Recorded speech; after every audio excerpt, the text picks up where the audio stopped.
All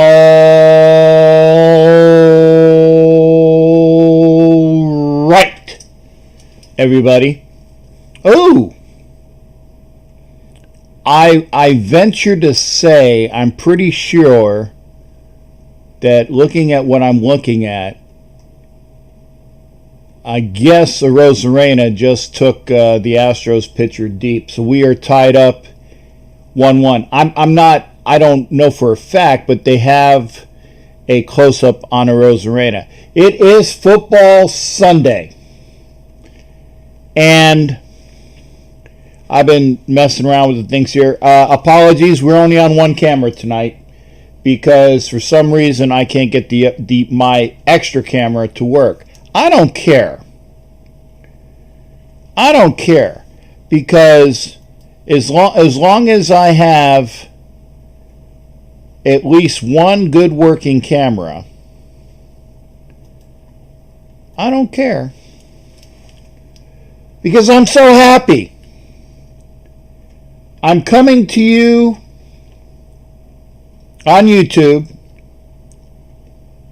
and it is Raiders Victory Sunday, and I am excited as F. Yeah, somebody parked it. Right into the Yeah, it was the Arozarena. Kelly, as you stated, what a game. Thank you for being here. Kind of only 9 watching. That's a bummer. But I do realize that there is another game on, and it's not the baseball game. Man, my eyes are tired. I've been looking at the screens too much today. So I have very tired eyes. I don't have on the fan. So I'm not rubbing them because I know that's bad for you. Is to rub your eyes. China, you missed a hell of a game. And if you're here with me, we got 11 watching now. There's a little button on the bottom. It goes like this. Give me some love. And I'll show the comment. I just got to watch my mouth. And by the way, I don't know if Angela's still here. Guess what, Angela? Working that I'm trying to do these things for the monetization. Your shows, or I should say our shows, where the title is "What the are we talking about?" are automatically going to be put on limited. Why? Because the cover channel of the page has F Raider sign CK in it.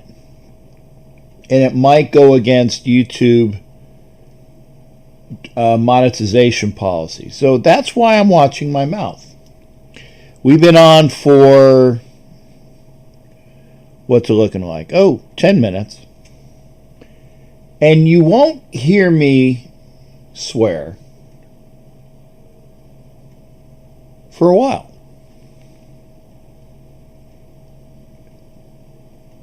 And thank you for the likes. We're at 6 of 10. Kelly Farley gives me some thumbs up. Remember, Kelly, that's the real one on the bottom, not just the one in the where you type. The 40 we have in our score makes me ecstatic. Is that another home run? Oh no, that was a highlight. So we got 13 watching, and thank you for being here. I know that hey, Mustafa's in here.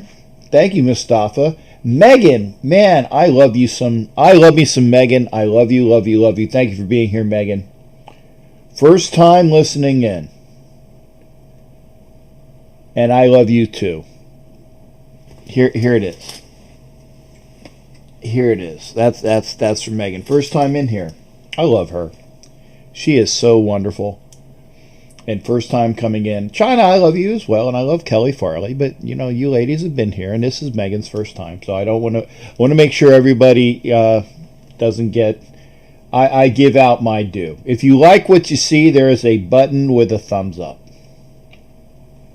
Hopefully, we'll have some more people, and this is where we can talk about Victory Sunday over the hated.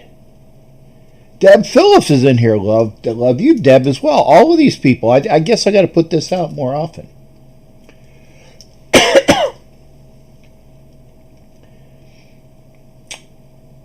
Love to Megan. Love to Deb Phillips. And Deb Phillips is a Pittsburgh fan. Been a Pittsburgh fan for a long time. And if she wants to, Deb's kind of shy, so I don't expect her to call in. Eddie Rice is in here. My goodness, this is great. Push it up. Push it up. Push it out. Get everybody in here. Great win. Eddie Rice, thank you for being here. And by the way, if you guys didn't have a chance to listen to the Autumn Wind that was playing in the beginning, that's Edward Rice playing that. Great, great piece. My eyes are shot. My eyes are shot. I want to hear from people tonight. Henry Ruggs got injured previously. No, Art, he's been out for Trent Brown was out 3 games. Ruggs was out the last 2. He was a possibility last game, but no, he wasn't in. And I said this, and I still stand behind it. I said, if Henry Ruggs is injured, don't play him. Because we need all our hands on deck, and I do love Raiderette China. I'm sorry, I love the ladies. They're awesome. There is nothing more awesome than ladies that know and love football. And all of the gals that are in here, from Deb to Kelly to Megan to China, and if I missed anybody, I apologize. I think I got all the ladies. Oh, Angela was in here earlier, and Angela's awesome as well. And make sure that people were asking it's For Life Our Raider Story. That is the other channel. So if you're a Raider fan, make sure you are out there as well. And Jared said it all. The biggest Raider victory in God knows when. Probably against the Kansas City Chiefs, and it was probably that Thursday night win. I haven't seen or remember many wins that are as memorable other than the 2 Thursday night wins against Kansas City. And those were in Oakland. But we went out and we beat them in Kansas City. Nothing better than to beat them in Kansas City. Lip Yao, thank you for being here. So like I said, we're going to talk about that. There are things to talk about. Let's say this. On a Victory Sunday, I normally don't allow anything other than football. However, since this is COVID-20 and there's a lot of stuff going on, and there's other things that are happening, I'm watching the Rays game. Because I'd rather watch the Rays game than the Seattle Seahawks take on the Vikings. No offense to my Viking buddies out there, but I don't care. This I have vested interest in. And there are people that obviously have vested interest in what's going on with the Lakers. And that's on another channel. And that's on my speed dial. And I think Angela said they were up by 30 at the half. That's done. That's done. And Jared's getting in on the love too. Kelly, I'll tell you what. Before we get into that, I am going to put the phone up, and I would love to hear. I definitely would love to hear from Megan. I love Megan. And if Deb, if she wants to call in, great. Talk about her Steelers. Great victory today. over the Eagles. Angela will be in later, I'm sure, to talk about the championship for the Lakers. I know that's happening tonight. If they're up by 30, they're saying they are not going beyond tonight. This is it. And the Raiders aren't going to play like this every game because it's not a AFC West rival game. And this was a statement game. And the Raiders seem to always play up to their competition and always play down to their competition. They will take the teams that they don't think are going to be anything, and they will play them like not that they're up to it. Okay, there's my phone. And I tell you what, the first call of the night, and I'm glad I got a chance to do this. The first call of the night is from Rob, my Kansas City brother. Kansas City, Rob, how you doing, brother? Good to hear from you. I'd do it a lot better if we'd fucking won. I can tell you that. Let me turn the volume up here because I know that people want to hear you. I gotta turn my headphones like this, 'cause I'll blow my ears out. What's going on, Rob? Oh, not much. Just wishing that the Chiefs would have fucking won today. But, right. Right. Can't win them all. I'll tell you one thing. You guys came with a game plan, and you guys executed. That's all there is to say about that. You executed, and we didn't. And I honestly think that it was a matter of, and as you know what, and did you see what NBC harped on before the game, for the Sunday night game? Everybody harped on. No, I did not. Oh my God! It was like blah blah blah blah blah blah blah. And here was the turning point of the game when Abrams committed the yes, that's all they talked about. Blah blah blah blah blah blah blah blah blah. And Abrams with the pass interference call. I'm like, screw you. I will tell you one thing. That was pass interference, bigger than anything. But at the end of the day, that was in the first half, and we didn't score in the second half. I mean, until like the fourth quarter. Right. I was like, you can't go an entire quarter not scoring the ball. So, yeah, it turned it. We probably would have scored again and been up 28-17 at half. But at the end of the day, you guys came to play. You put up 40 points. Yes. So, I mean, what happened to our offense? We had one bad play, so we stopped playing offense? No, that's not the way that works. Yeah, but see, but it's the typical Raider hatred, and people look at me like, oh, you just go on and on and on about Raider hatred and all, but it's true. You know the old saying, if they really are out to get you, you really are not paranoid. It's true. Yeah, it's true. Okay. And but I will admit that it was pass interference, and I feel like it was pass interference. But it's like, again, at the end of the day, they put up 40 points. Yeah. Your offense matched our offense, and that's what you said. If we could match your offense, we had a chance. Right. And we couldn't stop Josh Jacobs, let alone Henry Ruggs III. 2 catches for 108 yards and 2 touchdowns. Right.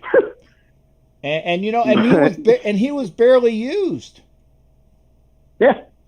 Waller was barely used. Aguilar had the one touchdown catch.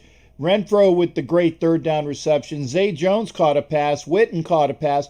I think that everybody caught a pass today except let me see. Edwards, right? The one tight end that was the kid from LSU last year. Well, not last year, but 2 years ago. Moreau didn't catch a pass, and I think he might have been like the target of one, but he didn't catch one.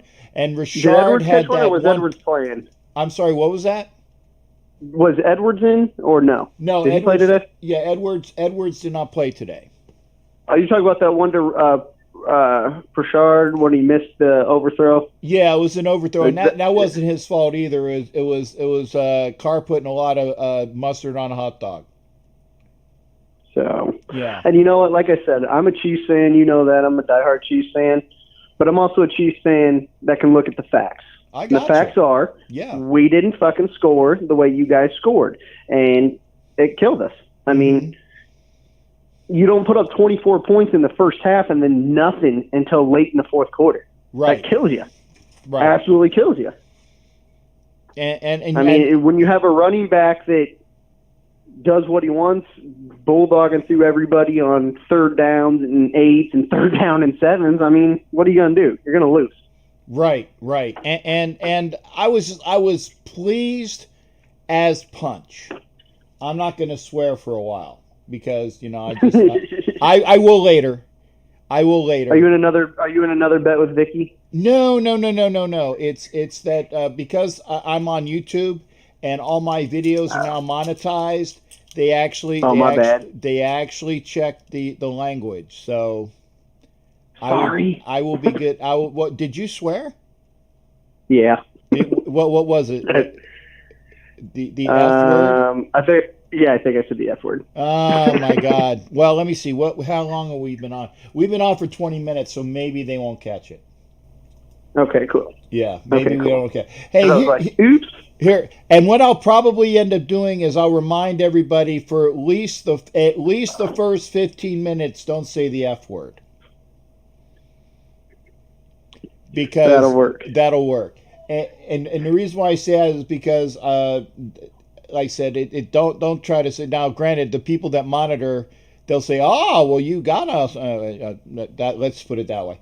I'm trying not to, but yeah, it was a hell of a game, and like I told and I'll tell you what. Go ahead, Rob. You guys executed. I mean, John Gruden had a plan. I think John Gruden prepared better than Andy Reid did. Yeah. For this game. I mean, they had every time our O-line didn't hold up. I will tell you that. Our O-line killed us because every time Pat dropped back, he had Crosby or somebody in his face. So that killed us. But, you guys played that soft zone, and we didn't have an answer for it. Mm-hmm. And then when you guys went to man, he was getting pressured so much that he didn't have time to stand back and let our fast receivers get open. Right. When they went to man. And it was like, you guys had a game plan, you executed it, and we couldn't stop it. I know, granted, the game was a lot closer than what it really was. I was like, you manhandled us for 4 quarters. Yeah.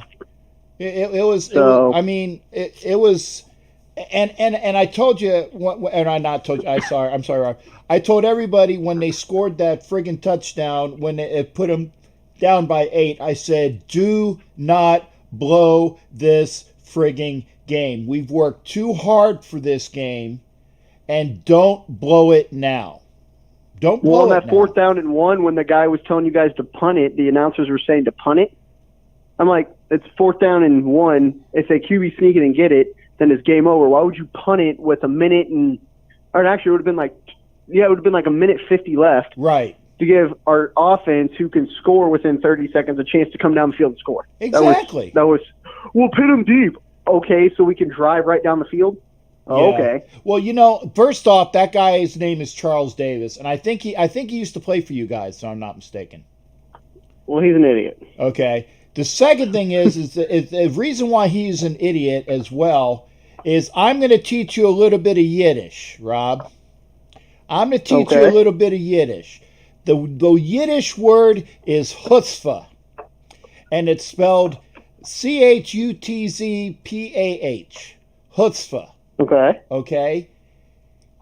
Charles Davis said that John Gruden had a lot of chutzpah.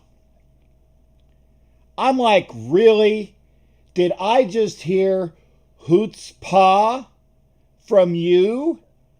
It was, I get it that he's trying to be, show. Chutzpah means you got a big brass set of balls. You have the chutzpah to say, hey, I don't, when I'm screwing your wife, I don't think that she screws me that good. You understand what chutzpah is? It's like you're saying something, you got a lot of balls saying it. Okay? When I'm screwing your wife, I don't think she screws me very well. And they're talking to the husband. That's chutzpah, right? Okay. And Charles Davis, go back into tape and listen to it. He says, "Yeah, John Gruden is showing a lot of chutzpah today." I almost dropped my drink. You know, that's the quality of the announcers that they had. But yeah, I like the comments in here. But again, if you guys do not know who I'm talking to, this is Kansas City Rob, my really good Kansas City friend, not the other guy I did interviewed last night. I got to watch what I say. Not the gentleman that I interviewed last night, which is X Factor Ty Routen, another good guy. But as I was IMing my God, he was just so overconfident. I just wanted to go through and say, how dare you say that it's a walk? It was like, and I said this on the video, I said, the way he was talking last night is that the Kansas City is going to go out on the field, they're going to throw their helmet on the field, so you know what, you guys go home. We got this. Raider G, I got you.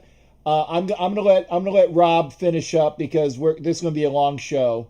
Rob, again, I appreciate you calling in, and it's always a pleasure again from hearing from you, brother. From hearing from you. No problem, Captain. And I'll tell you what, I'm a Chiefs fan, but I can admit when we got smoked and we got outclassed today. Simple as that. Well, so thanks for saying that, because I agree, and I don't mean it in a nasty way. I agree. I mean, it happens. Sometimes you get outclassed. Sometimes you don't. Like the Niners today, they got outclassed by the Dolphins. Oh yeah, for sure. But I'll let you go, Captain. Enjoy your show. Hey, Rob, thanks again, brother. You take care. Always good hearing from you. All righty. All right. That was Rob. Raider G, you can call back in. Again, folks, I'm going to say, if you're watching, give me those thumbs up, please. I appreciate it.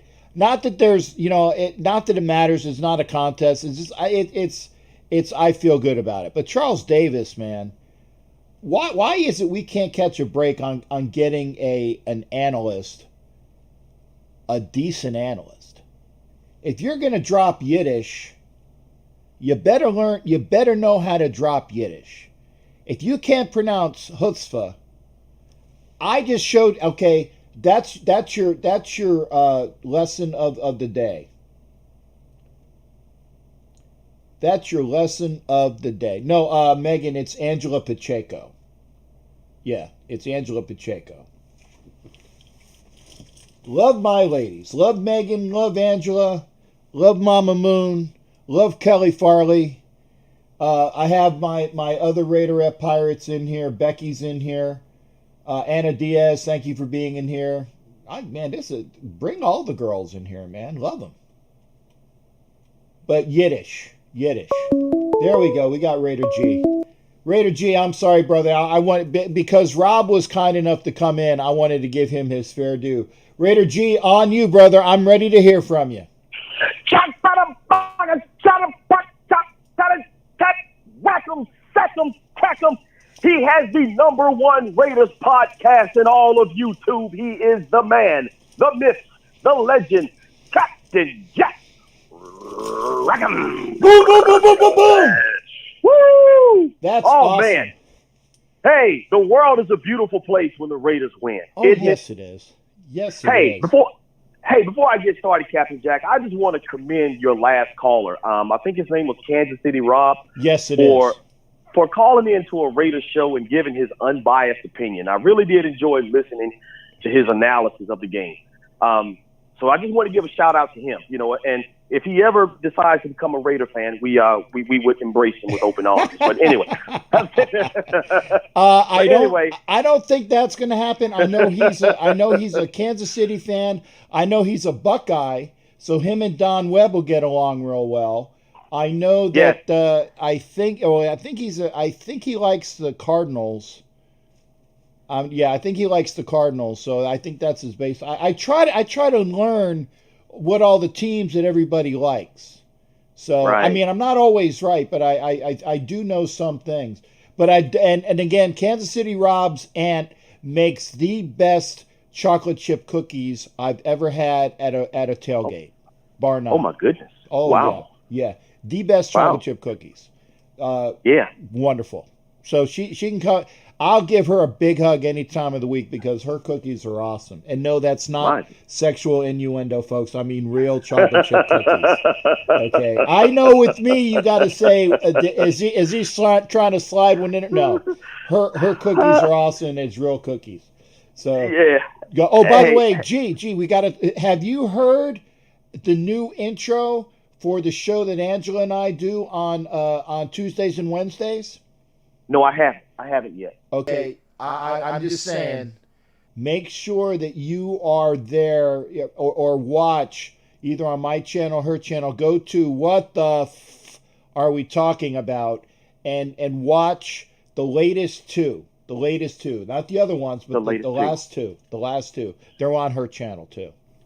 Okay, I would definitely once I hang up, I would definitely go over and check them out. But all I wanted to say in regards to the game, Captain, is that I mean it was good that we played 4 quarters of football on both sides of the ball. We looked good. Did we have some mistakes? Of course we did. Yeah. But the thing is that Gunther called his ass off. He called one hell of a defense today because our front four got after Patrick Mahomes all game long. Oh, yes. It was no let up. It was a beautiful sight to see. Derek Carr played like a $25 million quarterback. We all knew that has been laying dormant in him for the past couple of years, and it was good. I mean, he came out guns a-blazing. So happy for him because, I've been one of his critics. So happy for him that he was able to go into Kansas City and to get that win. But I think that the key point in the game is that we did not lose the turnover battle. No. It was one for one. And if you look at the first 2 games that we won, I think against Carolina, we had 0 turnovers. Against New Orleans, we had 1. New England, we had 2. In Buffalo, we had 3. Or New England, we had 3. Either one. But right. Those 2 games, we lost the turnover battle. But the thing is that Derek Carr, I loved how he bounced back after he threw that interception. He didn't fold. He just came out. He played aggressive. The play calling was aggressive. And I think Kansas City Rob made a valid point. He was like, you know what? Gruden had a game plan, and we came out with a mission. We're getting tired of getting beat up by Kansas City every time we go into Kansas City. And so, it was just it was a fun game to watch. I like the majority of Raider Nation, because I can't speak for all. I did not think that we were going to win this game because we were going up against Patrick Mahomes and given our history in Arrowhead. I just didn't think that we were going to win, and that's very, very logical explanation. But, we went in there I just think that it's wonderful that now we're going into the bye 3-2. We get to play against your favorite team, the Tampa Bay Buccaneers. I'm just I know. I know. Joking. But you know what? Hey, I'll be out in Vegas for that game. Captain Jack, I know you were thinking about it, but please come. Let me buy you a steak and a beer, man. Oh, man. Because please come. I want to. To. But I can't leave the house until I go to work. That's the only reason why I'm here, is because I don't want to do anything that would put me at odds with my employer, who is paying me to stay home. Well, they're paying me to work, obviously, but work from home. Right. And that's the only reason why, man. And that's why I'm hoping that we get I get back to work before Thanksgiving, because I will be there Thanksgiving weekend in Atlanta, providing I'm back at work. If I'm back at work, I will be in Atlanta. Okay, and as you know, I live in Atlanta, but I'm actually going to Virginia. That's where my mother lived for Thanksgiving. But I'm going to have to cut that trip short because I'm coming back to Atlanta either that Friday or that Saturday, just so I can hang out with the Raider Nation, prior to the game on Sunday. But I'm looking forward to that weekend, and I would love to see you that weekend if I can't see you out in Vegas in 2 weeks, brother. You know what? Let's put it this way. If I go to work the week of the Bucks game, I'll catch a flight. But I gotta be at work. I gotta be at work. That's fine. But you will be in the city, right? Well, I'm sorry, what? Oh, I'm sorry, Mister. You said you got to be at work. You said you'll catch a flight. Yeah, I'll Oh, pay. okay. I'll pay some money to go out to Vegas. I don't even have a place Right. to stay, but I'll find. I'm sure I can find somebody to stay with. Trust me. I'll Yeah. find. Yeah, I mean, I got there. Hey, we got 31 people watching, man. That is awesome. Hey, hit those like buttons, and again, G, make sure you. I'm not that I'm telling you to go. I'm not telling you to go. But make sure that you Right. watch the show. It was a great game. And that Yeah. is why I want to say that we haven't played this well. Now, granted, beating the Saints was a great performance by team wise. Were there, like you said, were there mistakes? Sure. Did we play a perfect game? No. But we played enough and well enough where the mistakes were minimized. CARR threw a pick, Right. but you know what? He came right back and he went for over 300 yards. This was the last time that the last team that put 40 on the Kansas City in Arrowhead was a team, the Raiders, in Gruden's first stint out there. The first time he was coaching us. Yeah, they said since 2000. Right. Right. Exactly. So that is saying something. I mean, I just couldn't believe at how deep we were throwing the ball and we were connecting, because I thought we were just going to go all out conservative this game because we're playing in Arrowhead. You know, we were going to control the clock, run the ball a lot. You know, that's me. But see, that's just the fan in me, you know, because, you know, as fans, sometimes, Captain, we think we know more than the coaches. We think we know every, can I say damn? You know, I know within the first 15 minutes. Okay. Yeah. We are in the wait, how long? Yeah, we're in the cussing zone. Okay. Okay. We can say the S word and the D word, and then in the second hour we can probably go for some Fs. I'm just saying. Oh, wow. Mm-hmm. I'm just saying. I'm not going to do it because I want to try to get all my videos monetized. That's just the way it is. Well, hey, look, Captain, and that's all I wanted to call in to say. I wanted to get my call in early. I know, you know, with the Raiders win, you're going to have a lot of people lining up to get their calls in. So, hey, man, again, love you, brother. Thanks for the show. It's a good win. You know, for the next 2 weeks, you know, we can just feel good about this win up until we play the Bucs. So, hopefully everybody gets healthy, and you know, because I'm pretty sure we still have some nicked up players or whatever. But We do. You know, like I said, a great Raiders win, man, and you know, that's all I had to say. All right, hey G, always good hearing from you, brother. Thank you, and I can't wait to see you. You getting me a steak would be great. Don't tell my cardiologist because again, Jason D knows me one. All you guys are throwing all of these steaks at me, and I never say no. But if my cardiologist asks me, I'm eating fish. I can't stand fish. But that's just the way that is. But G, hey, thanks again, brother. Can't wait to see you as well. Yeah, same here. Take it easy, buddy. All right. Good night, brother. All right, bye. Good night. That was Raider G. I love Raider G. I do. A lot of Nicks up here. Bucks have Packers next week. Thank you for being there, Nick. You may get Bucks on back-to-back losses. You know, that would be a bitch. That would be a bitch. But I would love to, and we're gonna talk about this a little bit tonight, right now as well. In fact, we're gonna be doing our Pittsburgh report right now. Jared, thanks for coming in. I know you had a question for me. I'll let you do your second half report because you gave me one earlier, and then I will talk to you about what you were talking about with me earlier. Yeah, I mean, we'll talk about it here after we get the second half report after I got the first half in earlier today. But yeah, that was a very, very, like I said, a very tough one to watch and see that very serious injury today. It just breaks everyone's heart. I mean, I just watched some of the video from some people posting about talking about Stephen A. Smith and Skip Bayless and all that. I mean, that is a really crushing blow, to say the least. However, if you're a Dallas fan right now, I mean, just your heart is in your throat right now, literally, and you're just shaking your head wondering what's going on. But I do have one report, how I can say how our Queen reports. I think I mentioned it, if I didn't mention it earlier tonight to you, but there is reports going around on The Athletic we could find out as early as tomorrow or maybe Tuesday morning that Dan Quinn could be out of a job. Yeah, I fully expect that. I fully expect that. It's coming now, apparently. But yeah, like I said earlier tonight, however, it was a good win today earlier on both teams, however. But yeah, next week, however, like I said, we got to deal with the Baker Mayfield show here in Pittsburgh, however, Mr. Beckham, Mr. Kareem Hunt Company. And I have a friend who is in Georgia, believe it or not, however, and is in Bulldog country, shall we say. He grew up in Ohio. He's a Browns backer and very good friend of mine. We always play off of each other, and we have for a long time, however. But I know he says, however, the Browns D is going to be knocking on Ben's door, and they will.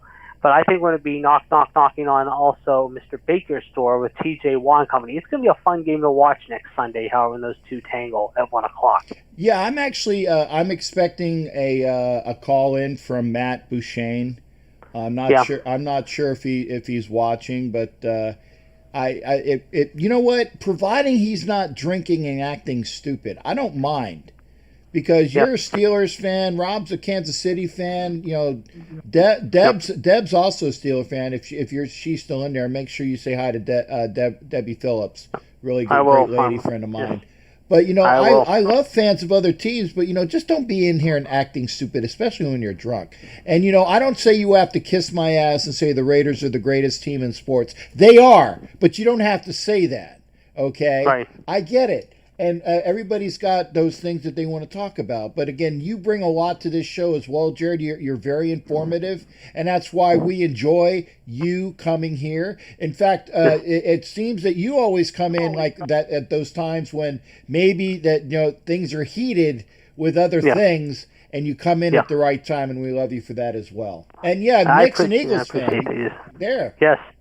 Yes, Nick, I hate to tell you, however, I mean, for your boys, it was a tough one for the Eagles today. I mean, I will give Carson Wentz the Devils due.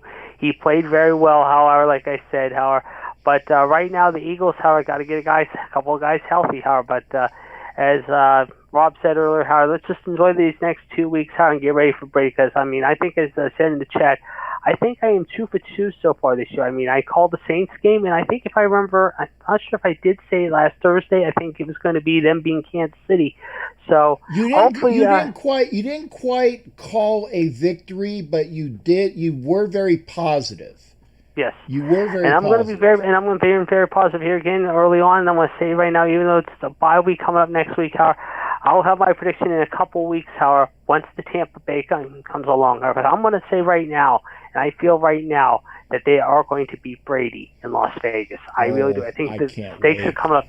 I mean, that's going to be big in 2 weeks. I hope that happens because that would be the ultimate trick after what happened to Brady last Thursday night in Chicago. So I think right now, if the Raiders catch them at the right time napping like they did with the Saints, however, we'll see. But I will say one last thing about the Saints, and I'm sure everyone heard about this already. Michael Thomas will not be playing tomorrow. Apparently, he got into a scrape with one of his teammates a few days ago.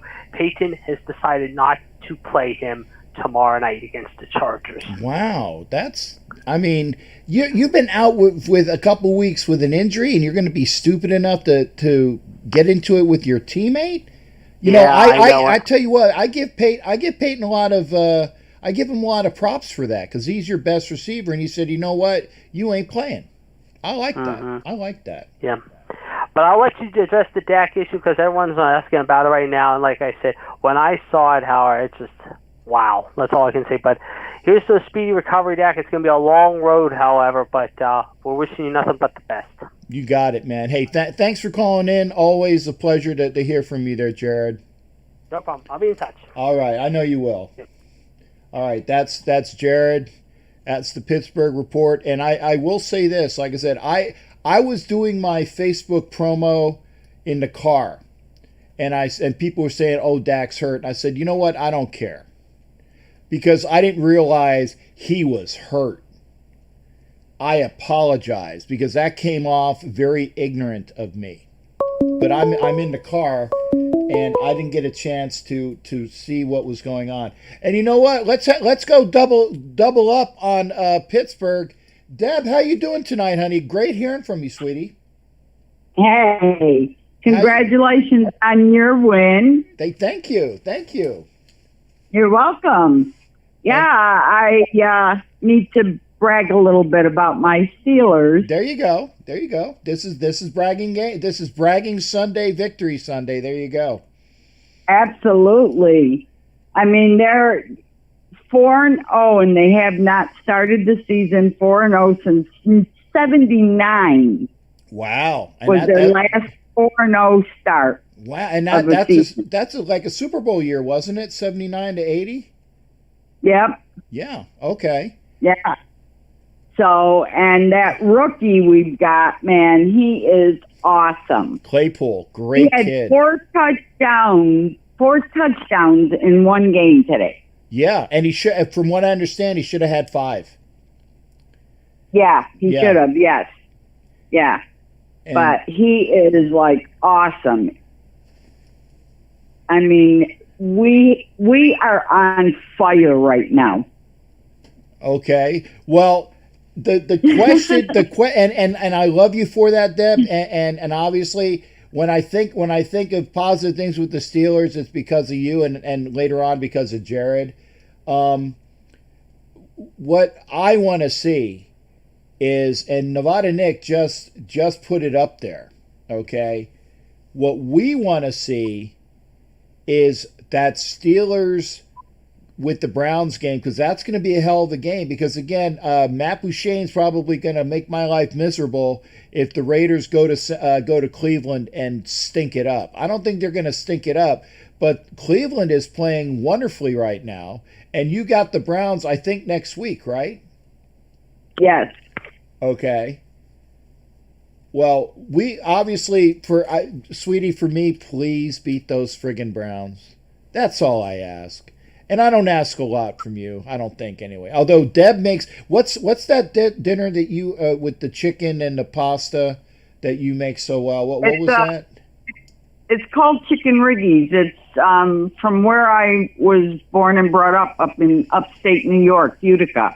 Okay. Yeah, great stuff. Great stuff. Deb has awesome dinner. I've had the pleasure of having a home-cooked dinner with Deb because her son was in the Navy, and that's how we met each other, was through, her son in the Navy needed some advice from an older Navy chief, and we met up that way, and it was a fantastic meal, and I wouldn't have had that meal had it not been for. And by the way, how's he doing? Hopefully well. He's doing very well, thank you. Yes. Good. But yeah, I definitely, anytime and when you get settled again, I'll have to make sure I come over and we have some chicken riggies and other things as well, because definitely love that dinner. Oh yeah, in fact, it's one of my son's favorites. Okay. Well, we'll make it a party. Now, one question before you go as well. Okay. I mean, like I said, other than obviously the Steelers game or the Browns game, and they're 4-0 for the first time, and again, unfortunately, they should be 5-0, because I think that they would have beaten the Titans had they not had to take an arbitrary bye. But right, what is the game that you see that would be the? I mean, I don't know if you know their schedule or not. What do you even have a venture to guess as to what their first loss might be? Right now, as good as they're playing, I don't know. I know that there's. I can't remember the name of the team. I saw it today. They played. They're 5-0. Oh, okay, yeah. Okay. And so I think maybe they'd be pretty tough. I mean, if they've got a good defense. I mean, our defense is really, really good this year. Right. We have not had a good defense for the last few years. Right. It's been horrible. Okay. So we have a really good, defense. TJ Watts, he's awesome. Yeah, he is. Yeah, he's really awesome. It was his birthday, and he got a birthday win today. There you go. Yeah, how's that for awesome? Well, nothing is The only thing that's more awesome is getting a Steelers victory with your chicken riggies. Well, then we'll have to watch a game together then. We will. Well, we'll try to make that happen. You have to root for the Steelers. You can't root for the other team. Oh, no. If I'm in your house, I'm rooting for the Steelers unless they're playing my boys. You know that. Yeah. I'll yeah. What is it you usually call them? Oh, the Stillers? I mean, no, I just say it. I don't really bad talk the Steelers. I just call them by what they are called by colloquially, by what they are up there in Pittsburgh. They call them the Stillers. You know, the way that the way they pronounce it up there. Eagles. Even Nevada Nick, who's from Philly area, he knows that it's the Eagles and the Stillers. That's just the way Pennsylvania. Yeah, that's just the way Pennsylvania pronounces it. Well, you know, I'm die-hard Steelers. Oh, I know. I know you are. And yeah. I know why. Yeah. Oh, and it looks like the Dan Quinn was just fired, so we're getting some hot news off the press. Deb, sweetie, thank you for calling in, honey. I appreciate you watching, and like I said, Jared's my other Steelers fan, so you guys can go back and forth on that, and he's good people. Well, I appreciate your time, and like I said, congratulations on your win. Thank you, honey. I appreciate that as well. You take care of yourself. Keep me apprised as to what's going on. I will. All right, sweetheart. You be well. All right, you too. All right. Bye-bye, hon.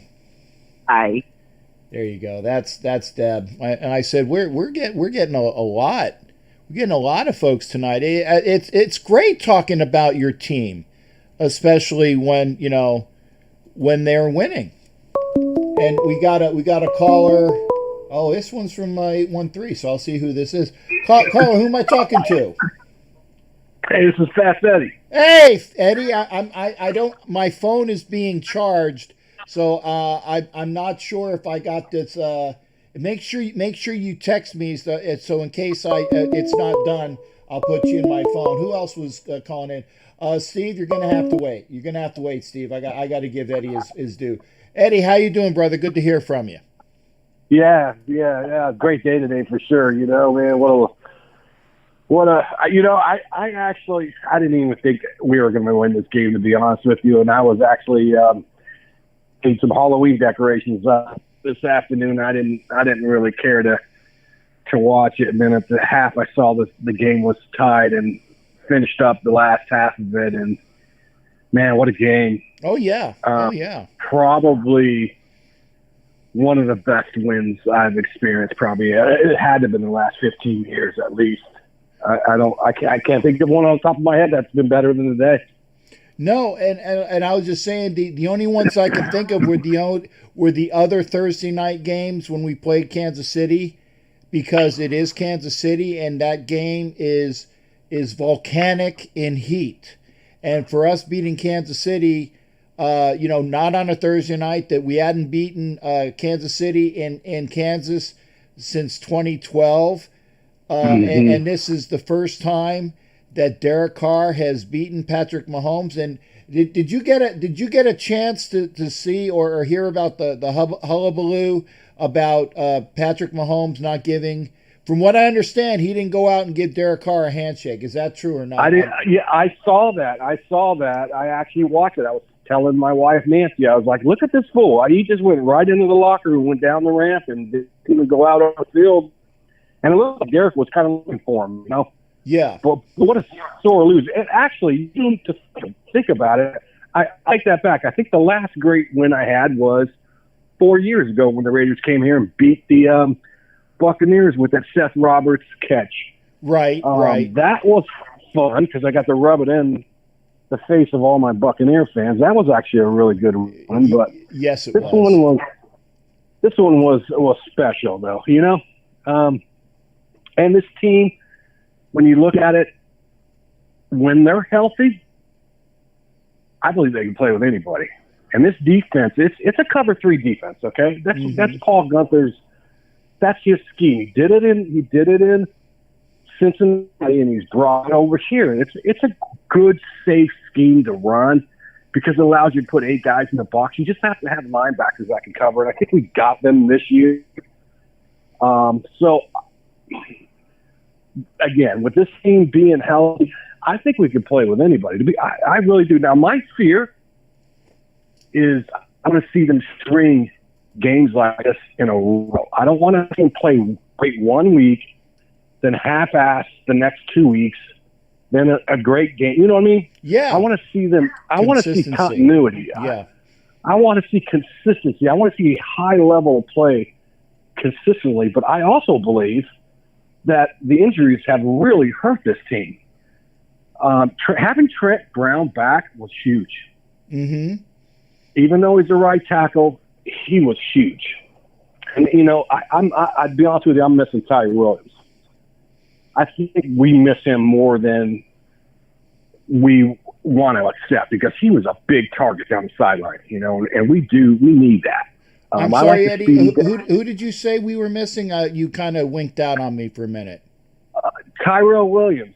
Oh, okay, Terrell. Okay, yeah. Yeah, you know, for a big wide receiver going down the sideline, he can run, he's big, he can go up and jump up and get the contested balls. We needed it. We need a guy like that. You know, Edwards was going to be that guy, but he's hurt. But, you know, this team was just decimated with injuries. And I really believe that when healthy, I think we can play with any team out there. I truly believe that. I think this defense is going to take probably a couple more weeks to gel, but it does look like they're coming along. Yeah. Yeah. One of the things I noticed today, I don't know if anybody else noticed this, but Cleveland Farrell, they played him inside at the second half. I went back and I had recorded the game. I didn't watch the first half of it. Mm-hmm. But after we won, I went back and looked at it. He was playing end a lot in the first half, but in the second half, they moved him inside. And that kid, he got some major pressure up front. Mm-hmm.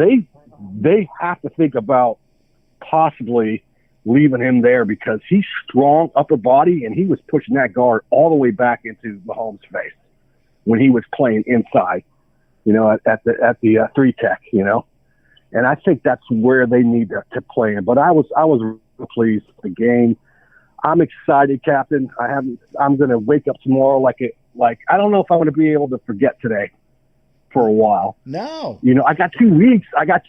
Right? I don't have to worry about being depressed next week because we got a bye. So I got 2 weeks to walk around town with my chest out. Yeah, and you know what? And Eddie, I agree with you in the fact that this is a fantastic win. And I like to say, you know, you celebrate on Sunday, and then, you know, maybe in a Monday morning, and then you're off on Tuesday normally, and because then the Wednesday you start it up again, right? But basically, live it up tonight, enjoy it, because, you know, and they'll probably fly out already because they probably want to get back home because it's a, you know, start of a bye week. Celebrate it tonight.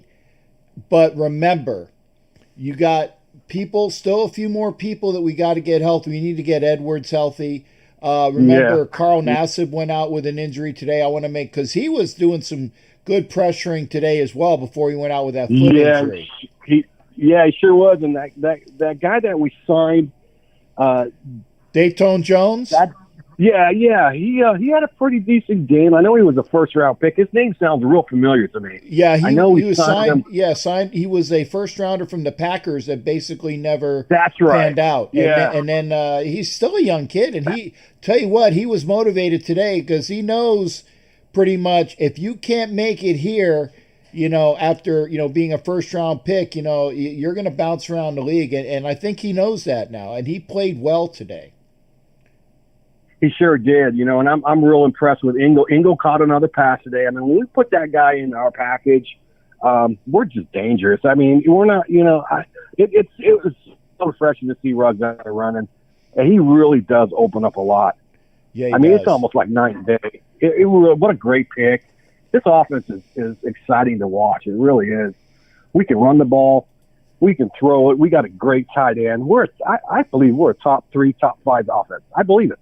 Yeah. When healthy, we are. When healthy. And then, like I said, we'll get Edwards back.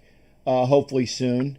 And the one thing I noticed, maybe it's me, but I can see, maybe it's, again, I'll say maybe it's just me, but when Jacobs is out there, who's calling?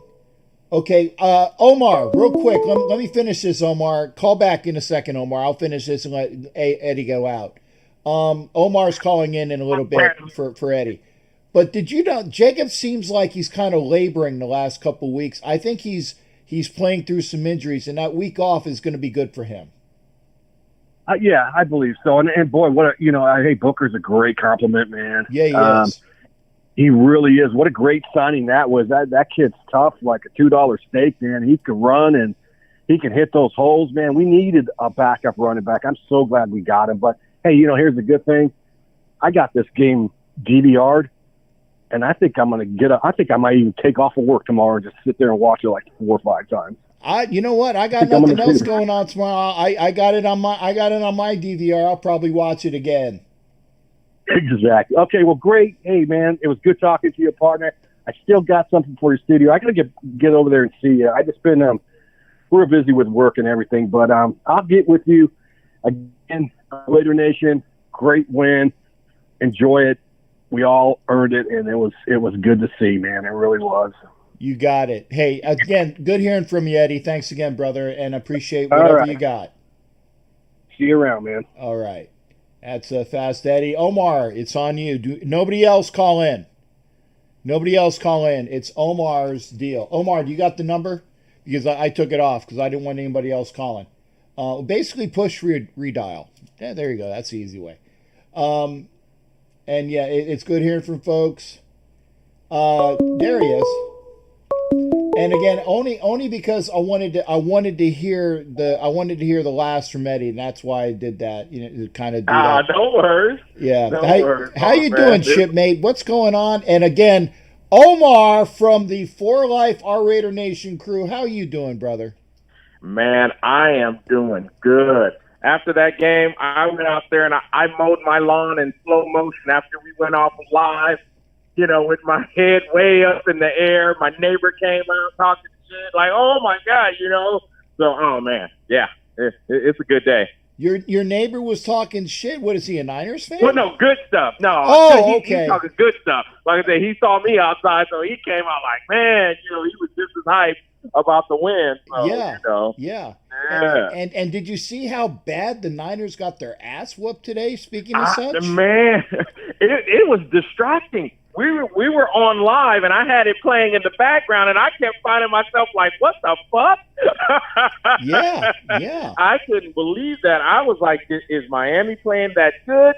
Or, that loss, I think, they got a few people on defense that went down with injury.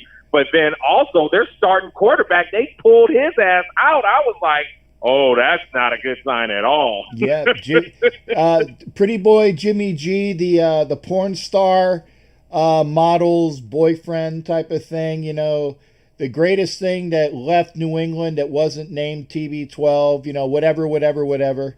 The guy that they definitely overpaid for in San Francisco, and again, I don't live out there, so I don't have to deal with that crap out there. The things I have to deal with are the Tampa Bay people here. And trust me, it's just as bad, if not worse. I mean, I wish I could walk into some place and get $100 million contract with only showing a sample of what I can do. Oh, yeah. I'm envious of that. Yeah. And I tell you, and just watching the Niners lose, on Thursday when we were doing our show, that I had the show on Thursday. And by the way, folks, I'm not having a show this Thursday because I will be out the second time. It'll push the show to Friday. So if you want to see my show Thursday, just come back 24 hours. But yeah, watching the Buccaneers lose on Thursday was wonderful. And you know what? You remember, I don't know if you were there when I was asking people, I said, I don't understand. I don't know what a Karen is.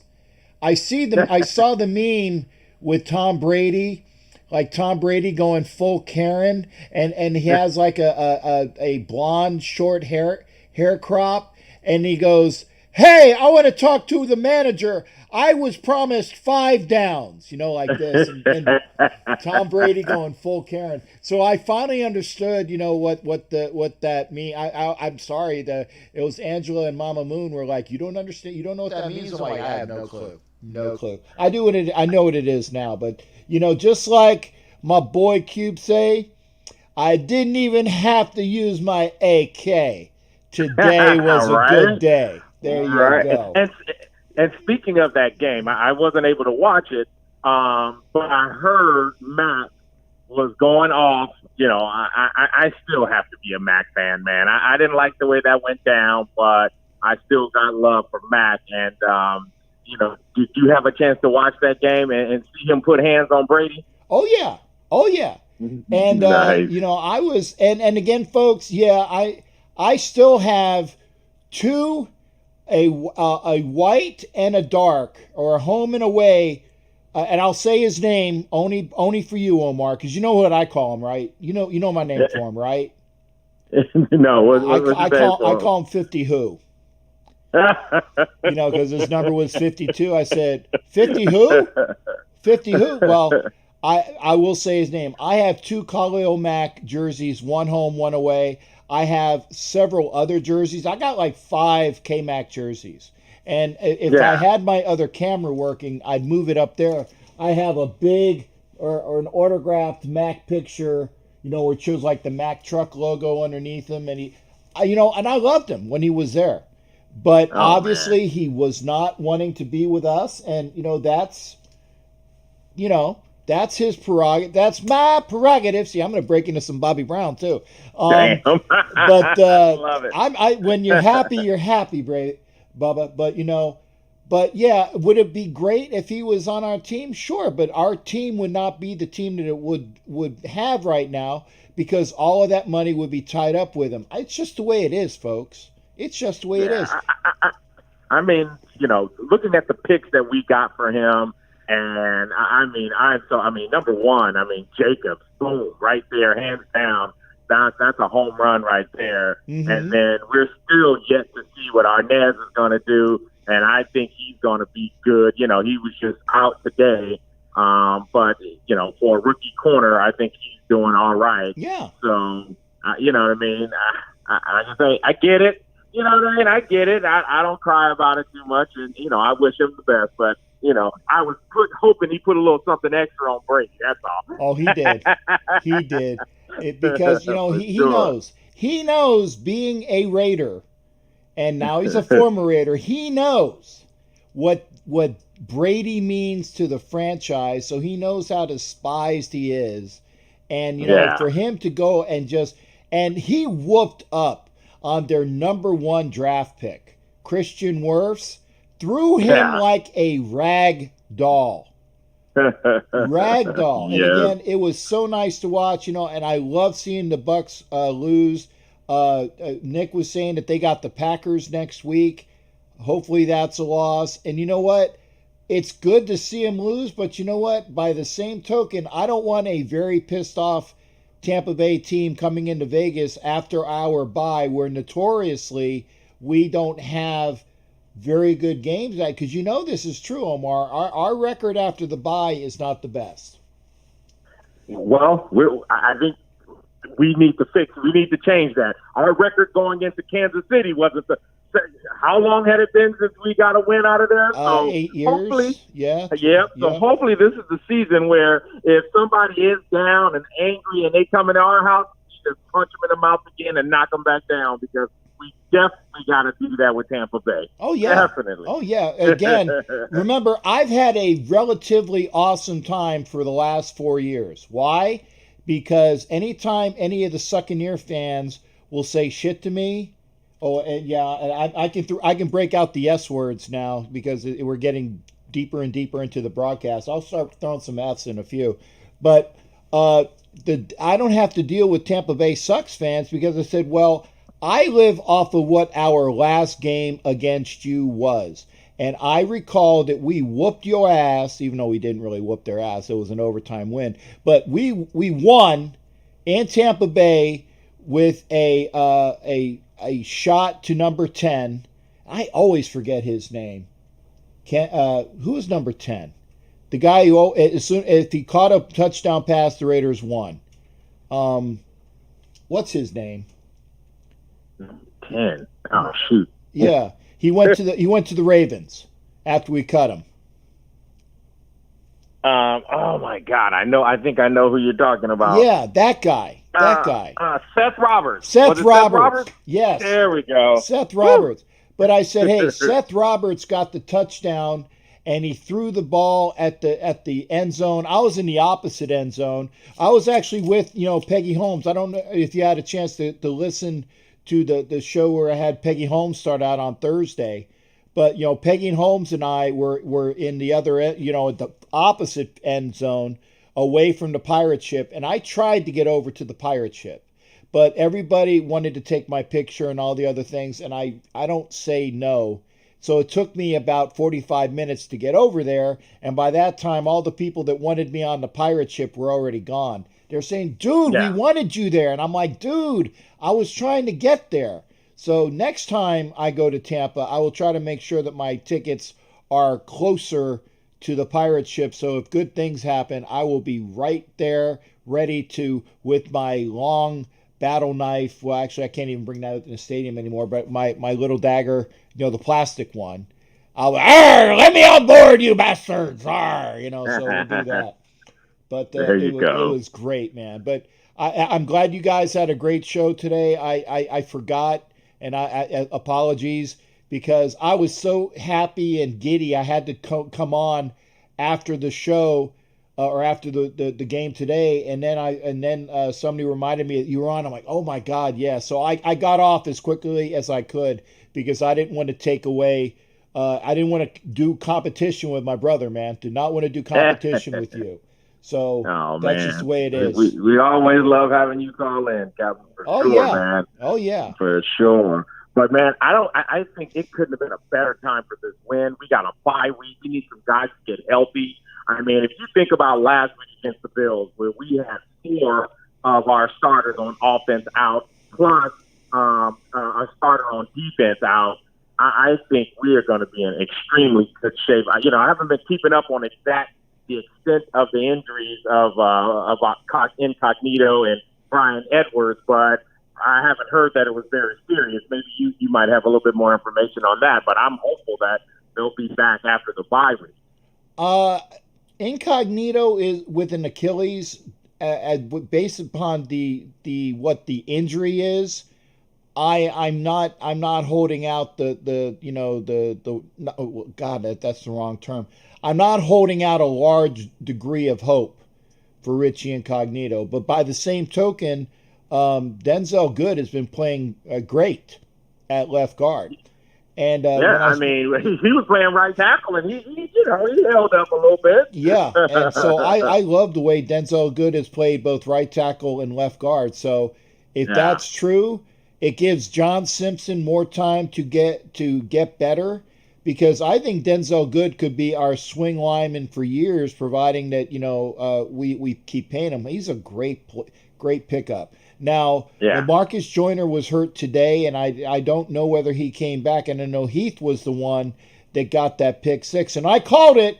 I said, we're going to get a pick six. Well, we had almost pick six. Got down at the 2-yard line, and Jacobs over the top like Marcus used to do. I love that. With a Marcus over the top. And but I think we'll be okay. I think Edwards will come back, and I don't know of anybody that is hurt. Again, Nassib today got hurt, and I want to see him come back. If we have all of our weapons, man, Katie bar the door, man. Katie bar the door. I think this can be such a great team. Yeah. Well, now what about Arnett? Arnett, I don't know. He was on IR, so he's gone at least 3 weeks. So he's gone this game, the bye week, and then the Bucs game. So the earliest he can come back is when I think we start playing. I think the games after that are the Chargers and the Broncos, and I know the Browns are up there as well. I would say if Arnett could come back, Arnett will probably want to make sure he's back for the Browns game, being the fact that Yeah. he is an OSU guy, the Ohio State University, because I know he would want to make sure he comes back for that game. And that's the way I think it'll happen, but I don't quote me on that. But he re-injured that hand. And so I think maybe having him that full 3 weeks off, maybe another week or so, I think they'll be best for him. But we'll find out. Yeah, man. I mean, you got to be excited, even at the prospect of at some point having a full healthy squad of our starters coming back. I mean, yeah, I'm just on cloud 9 right now thinking about the rest of the season. So. Oh yeah. Yeah. And throwing a little baseball in there, you noticed how good the Yankees were, even though my Rays beat them. You noticed how good the Yankees were when they had all their guys come back. Judge came back, and Stanton came back, and LeMahieu came back, and Voit came back. Everybody came back for the power for the Yankees. They didn't have the pitching. But if we have all of our guys come back, man, I swear this could be a really special team. And I said before the season, I said there's no reason why we can't be vying for a playoff spot. Now, again, one victory is not going to make me saying, print out Super Bowl tickets for Tampa. That would be great because I'm here. But I tell you, if they continue to play on this, and if they beat Tampa in 2 weeks, they got to do that, by the way, and they continue to roll through, there's no reason why we can't be the AFC West champion. And I can say that. Yeah. I think a lot of that has to do with coaching on both sides of the ball. I mean, I think the coaching I saw today, I was thinking about, some of the last games and I didn't see a whole lot of guys out of place. I just saw guys that I thought could have been in better positions, would have been, which to me is the play calling. And, of course, the 2 losses came from teams that I thought had really good defenses. And that kind of prohibited, that offensive point output like we saw today. Mm-hmm. But I think our coaching has to be just as consistent as our playing, because I think that was a huge part of what we saw today was just some really good coaching on both sides of the ball and really good play calling. Now, I'm going to get you out with this there, Omar. Do you think that the Raiders have already made that change where Gunther is really not the DC and Marinelli is pulling the strings, but they haven't said anything yet? Man, I don't know, but if that is what we saw, I would believe it. Because something, like I say, something happened. You know what I mean? Like I say, something happened. The D-line was clicking. I mean, is it that now they're 5 games in and that's what we're seeing? I don't know, but whatever it is, I want more. I want it consistently. Yeah, I do too. Yep. Hey, bud. All right. Thank you for calling in. Apparently, I need to say congratulations to the Los Angeles Lakers on their championship, and apparently LeBron James won the MVP. I will say this. Okay, I congratulate the Lakers. But you know what? LeBron winning the MVP, it's probably because they didn't want him crying about him not winning it. Oh, dang. All right. Hey, thanks again, Omar. You take care. For sure, Captain. You have a good night. Talk to you soon. And we go from one member of the For Life crew to the other member, or I should say another member of the For Life crew. We got Thor on the line. Thor, can you hear me, brother? Yes, sir. Yes, sir. What's up, Captain? How about them Raiders? How about them Raiders, man? That's awesome. I'm actually happy that I heard you picking up the phone, because remember the last couple of times I've had gone from one phone call to the next, and I had to tell the guy call back. I'm happy. Yeah. This is a good day. Like I said, I didn't even have to use my AK. Today didn't even have to use my AK. Good day, baby. Good day. That's right. How about them Raiders? Whoa. That's right. Shock the world, Cap. Shock the world. Yeah. Man, they didn't see it coming, Captain. They didn't see it coming. It's a division game. It's a division game, man. We got to come with it as a division game. Let's go. And you know what? I mean, I'm honest. Yeah. I felt good, but I didn't feel that good like I was going to guarantee a win. Kind of remember I called the win against the Saints.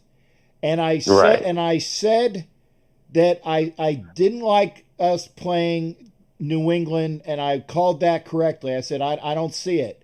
Now in Buffalo, I kind of had the same feeling like I had today. I said, you know what?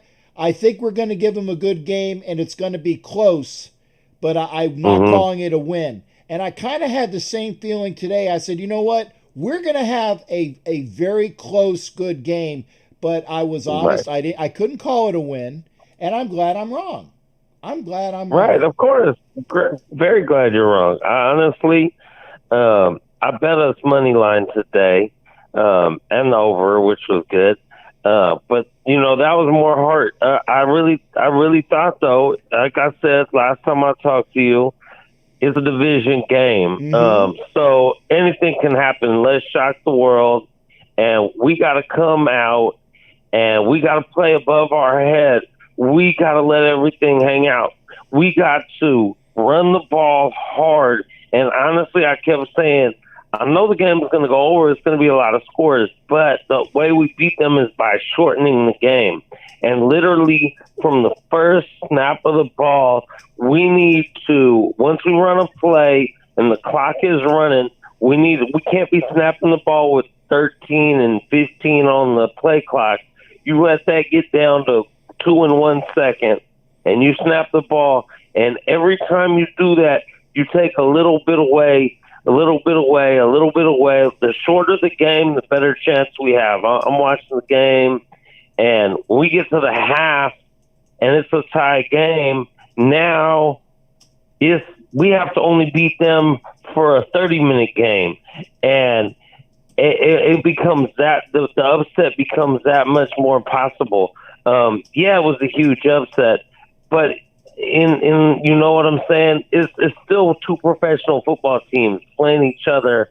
We're a good team. We're better than I thought we were going to be, for sure. And I definitely admit that we're better than I thought we were going to be. Our defense is slowly coming around.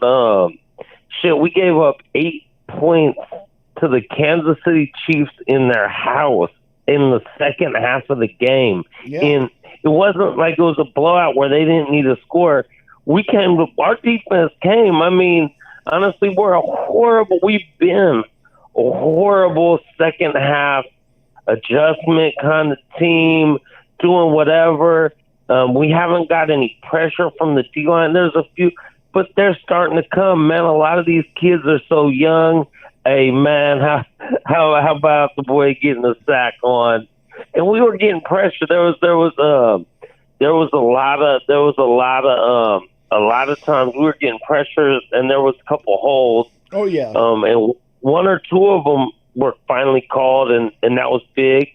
But the pressure, a lot of times we weren't getting sacks, but we were getting enough pressure to not let him be comfortable enough to pick us apart, Right. We were getting good pressure, man. I'm really happy that the D is starting to come around. I mean, people may have talked a lot of shit about our D the first few games of the year. But look at the Niners. They got mollywopped. They're supposed to have a top, no matter what. Their offense sucks, but they're supposed to have a top D. And they got 43 or something put on them by Miami. Kansas City was supposed to have this defense that hasn't given up but 20 points or whatever a game so far this season. And shit, we put 40 on them. Everyone was every D today, pretty much outside of maybe Baltimore, has been getting ate up. So, I mean, I'm happy our D is coming around some. The pick we got a pick was cool. The offense is I mean, I love Josh Jacobs. I love Josh Jacobs, but we don't want to burn him out, right? It's a long season. And that is why, and I'm glad you said that as well, because I know that I sound like a broken record. I said Gruden has got to learn to have another running back in there, or he is going to grind Jacobs out like he did with Cadillac Williams. And having Devontae Booker there is great. Yes. And you know what? Great. I actually, and again, I'm going to say something Homerish, although I haven't seen Homer in here yet. I'm going to say something Homerish as well. There are plenty of running backs that are at Florida right now, my Gators. Yeah. And obviously, there's the tight end that plays for Florida. It's Kyle, Pitts. He's 6'6". He's like Waller 2.0. Okay? He is a huge target. And again, I'm being a homer because I'm a Gator.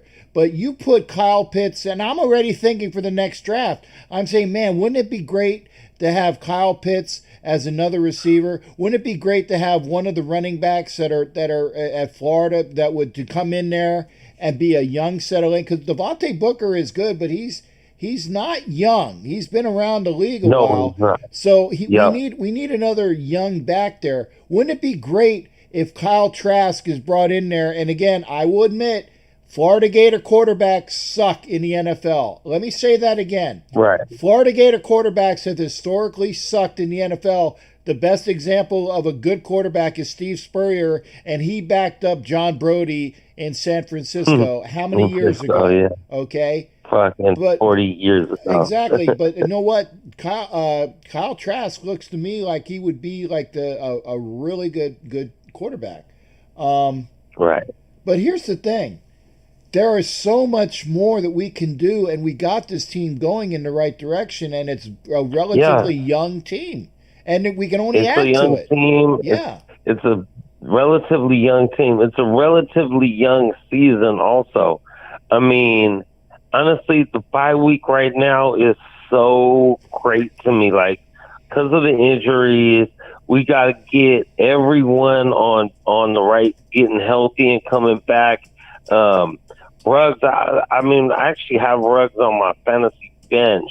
Honestly, I didn't know he was going to start today or not for sure. I was driving back from Reno at like 6 in the morning or 6:30ish, so I can get home in time to watch the game. But I got home literally 2 minutes before kickoff, so I didn't really have time to check to even see who was playing. I seen him out there.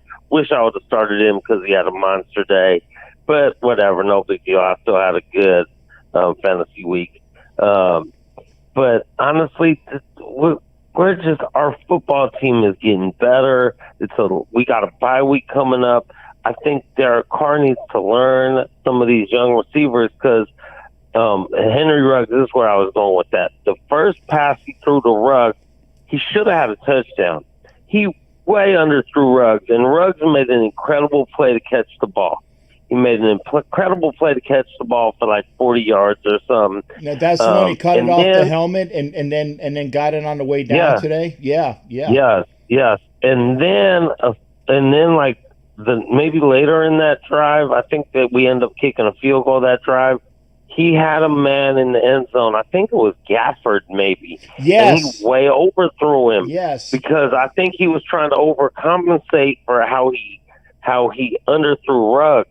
But then later in the game, he hit Ruggs. So I feel like, okay, he's got to learn, even though they've been, because Ruggs has missed a couple games and he's a rookie and they had no preseason, whatever. But he's starting to get more on, it's a big difference when you got that kind of speed out there and you're not really used to it.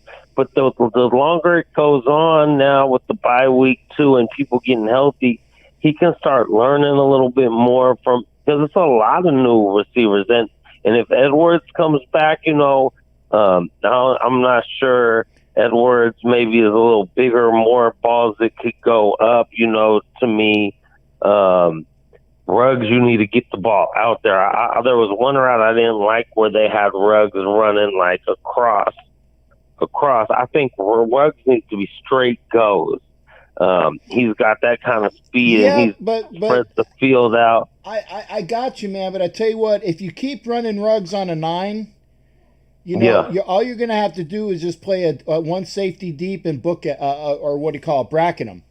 And that will outlive its usefulness or pretend like you're going to run a 9 pattern and then run like either a skinny post or a major corner, like a Right. corner to the opposite way. Because when he caught the ball today and he ran away from the guy, it Yeah. was basically catch the ball and run to the corner, opposite corner. Run that pattern, okay? And because if Yeah. you're just going to run Ruggs on a 9 pattern, people are going to be able to compensate for it. But that's why I said you get Edwards in there, and you get that because Edwards is kind of like what Claypool is for the Steelers. You know, a long kid who can catch and is fast. Yeah. Okay, and Right, he's right. not. I don't know if he's like DJ Metcalf, great guy that the Seahawks have, but he's along those lines, man. So he's a big kid that can run and catch, and I think that we'll be very good with Edwards once he comes back. And you know, it'll be a treat each week when we have to say, you know, we go into the wide receivers room, and the entire wide receivers room are people that can help us out, and we kind of like playing eeny, meeny, miny, mo with who are going to be the guys that won't dress that day, and it's going to be a pain in the ass, but you know it's got to happen, unfortunately. Right, for sure. Well, Captain, great W today. Let's continue to get healthy on this bye week, and let's continue to get better as the season goes, and then let's come back and be healthy and do what we, like you said earlier, haven't done that much out of bye weeks. And what most teams do, look really sharp and play really good football, because we can't just have one really impressive game here where we get a big win. We need to put streaks of wins together and keep this thing rolling for sure. And remember this, folks, the next time we hit and we play Kansas City, guess what? Yeah. They're coming off of their bye week. And it happens every friggin' year. Every time. Every year. That's right. That's right.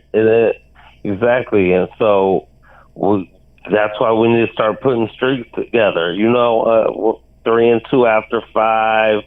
Honestly, we could have easily, when we looked at the schedule beforehand, been 1-4. And we would have been okay if we were 2-3. So the fact that we're 3-2 is huge, and let's keep it rolling. Go Raiders all day, baby! Great win today. Let's keep it rolling, man. We got a week off to get healthy and happy, and all good. I will holler at you later, my brother. All right, Thor. Hey, thanks again, partner. Appreciate you being in on here. It's always great hearing from you. Most definitely, brother. Later. All right. That's Raider Thor from the 4 Live crew. We have Omar, we have Thor, and if you're here now and you haven't had a chance to call in for a while or ever, please do. I'd love to hear from you, because again, it's great. It's great to hear from you. Line is open 813-699-0834. Sanjoku's in the house. And by the way, thank you, Sanjoku. Sanjoku's helping me out with some of the basics on YouTube. I've been so busy, Sanjoku, I haven't gotten all my videos yet, but I'm getting there. Ryan, he does remind me of Jerry Porter. I think he's actually... Jerry Porter, to me, was more like an Adonis model that could catch. And I think that Edwards is got a lot more ability. I think he's got a lot more ability than Jerry. And I like Jerry Porter, and I actually have asked him to come on the show, but we'll see if he does. Hey, yeah, and I'm being treated by Mr. Wombat. I haven't heard from you in forever, brother. How you doing? Pretty good, man. Pretty good. How about yourself? I'm good. It's always a treat, man. I love it when, and I say this with love, I love it when everybody comes out of the woodwork that I haven't heard from in a while to watch the show or to call in, man. Get more people out here, buddy, because it's always a pleasure to talk to you. I appreciate that. I mean, I try, man. I'm trying to get the word out about your show, man. So I appreciate it. I forgot about you. Yeah, well, I know you wouldn't. I'd shame on you if you would. Shame on you. Oh, there you go.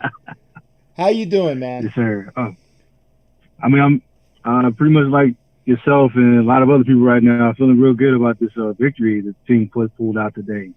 It was a really good was a really good team victory. Yes, and it to do was. it in Arrowhead and to do it in the fashion that they did, in the manner that they did, is really good for them. It was really good to see, especially like the last couple weeks and, you know, some of the complaints a lot of us have had. And so it was just good to see. So I'm real happy about that. I'm not too happy that, like the last gentleman that called in, I myself as well left Ruggs on my fantasy bench, but I had Jacobs, so we're all good there. So You left Ruggs on your bench? Oh, yeah, man. Oh, man. Yeah, I got to hold that one. I got to hold that L. Oh, my God. Oh, brother. And again, Yeah. this is one of the reasons why I don't play fantasy anymore, because first off, I like the last time that I won the league, I had a certain quarterback whose initials were TB12 on my team, and I won the league, but I can't stand rooting for people I hate to help me out. Plus, it's a lot of work. I said, you know what? I will help other people out with fantasy, but I don't want to play anymore. I'll do YouTube videos. That's my enjoyment. I'll do more out of that. So yeah, but I bet you're not going to leave them on your. And again, the D-backs for the Buccaneers, they're not the greatest. So I definitely would think that you're going to have them playing in 2 weeks. Just a thing. Yeah. Oh no, absolutely. Uh-huh. I'll say this, like, all right, well, quickly speaking, like, one of the reasons I didn't, so fantasy-wise, one of the reasons I didn't play him is because let's be honest, like, not really sure what the game plan is going to look like. Because the last couple of weeks, they pretty much only focused on two people, and that was Jacobs and Waller. So even though Red Ruggs came back, we really didn't even know how often they were going to look in his direction or how they were going to fit him in. So it was that's kind of like one of the reasons I was a little apprehensive. But I'm glad. I mean, I'm glad he balled out today. I'm glad they were able to get him the ball, and he made, you know, he got the touchdown and everything. So I was glad to see the team spread the ball around and not rely on just one or two people.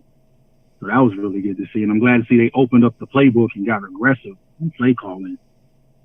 So, and I don't know. It was really good to see Derek bounce back after the interception too. Yeah. And I was like, oh boy, here we go. Yeah. And I was like, when he did that, and I was, obviously I did. And I tell you what, the main reason why we won today was because I brought my chat back in Facebook, because the last 2 weeks I haven't done it in time, and I did it in time today. So you guys got to remind me, I got to be ready on the Facebook game day chat. And I was also tweeting, which I didn't do too. So, you know, I got to remember to do that for the Buccaneers game. So we should win that, because the only reason why we won was because of my chatting. Let's put it that way. Okay. And the fact that CARR came back well after that damn interception. Yes. Yeah, that really stuck out to me. I was really good for him to see him bounce back and just try to air the ball out. And, you know, I had to give mad credit to, like, you know, other guys on the team like Aguilar and Booker making, you know, most of their opportunities.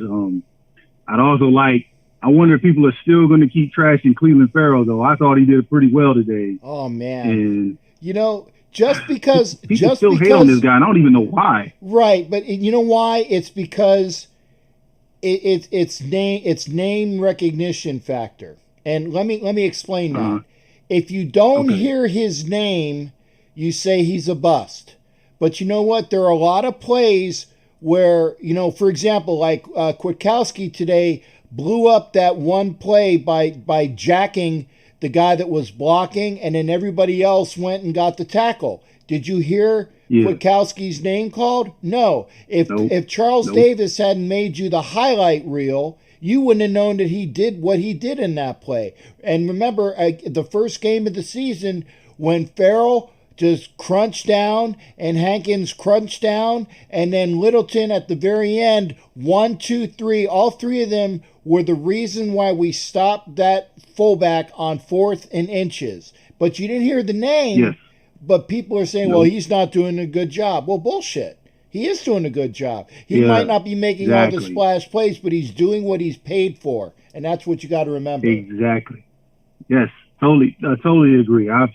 It just blew my mind. People still, like I just said, was like trash. I'm like, y'all, you must not be watching the same game I'm watching. So, right. Because he's out there putting in work. And I do feel like it was really good to see them get as much pressure as they did.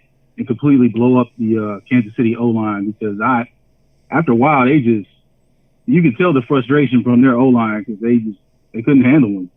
Yeah. And so And, it you was, know, and I was going to say, Go ahead. with Osemele going out, not that you want to see that, but he was a very key cog, because I think Osemele is playing because Jardin Deneuf, the guy who's the doctor, I think that's his spot. Yeah.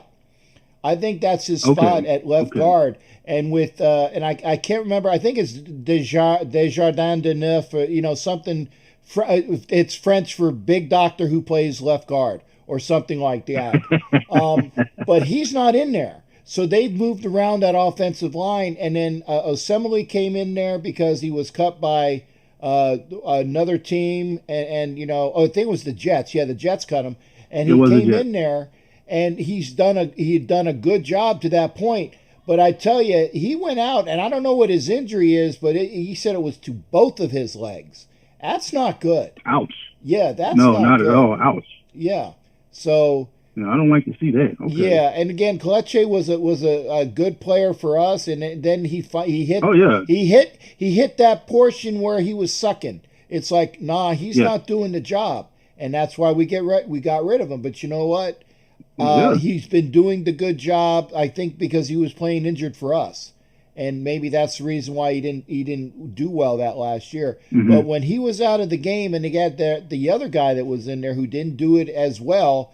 That was when we were blowing up that offensive line. And just because we didn't get although I wanted to see more sacks, I wanted to see, like when Max got Allen last week, where the guy just ran into him, and Max today did get to Kermit, as I call him. But damn, that motherfucker was running around and not getting caught, and it's like, will you fucking tackle the bastard, and that's just the way it is, and he didn't do it, but they played well. They played well today for sure. They did. I'll say this: I think the sacks will start coming when they start calling these holding calls, because I'm telling you, these players Crosby definitely he gets held quite a bit. Oh so yes, he does. That just means other teams respect him. They know. They can't contain him, so they have to hold him. So, but I know that sounds a little biased because I'm a Raiders supporter. No, but you're saying it right, Wombat. Because remember when Khalil Mack, and I will be nice enough to call him by his name again. I'm breaking my own thing. But when he played the first year for us, remember he hadn't established himself yet, and it took until the end of his rookie year. And then he was starting to get some calls at the end of his rookie year. Crosby, at the end of his rookie year last year, was starting to get some calls because they had seen his work production during the year. Now Crosby's getting calls his second year. That gentleman whose name I said, and I will say it once again, although I like to call him 50 Who, when he was in his second year, he started getting those holding calls because they saw how good he was and how disruptive he was. So it's just a matter of letting the officials know, well, this guy is fucking good, and they're keeping him out by holding him, and that will come with age. Yes. That will come.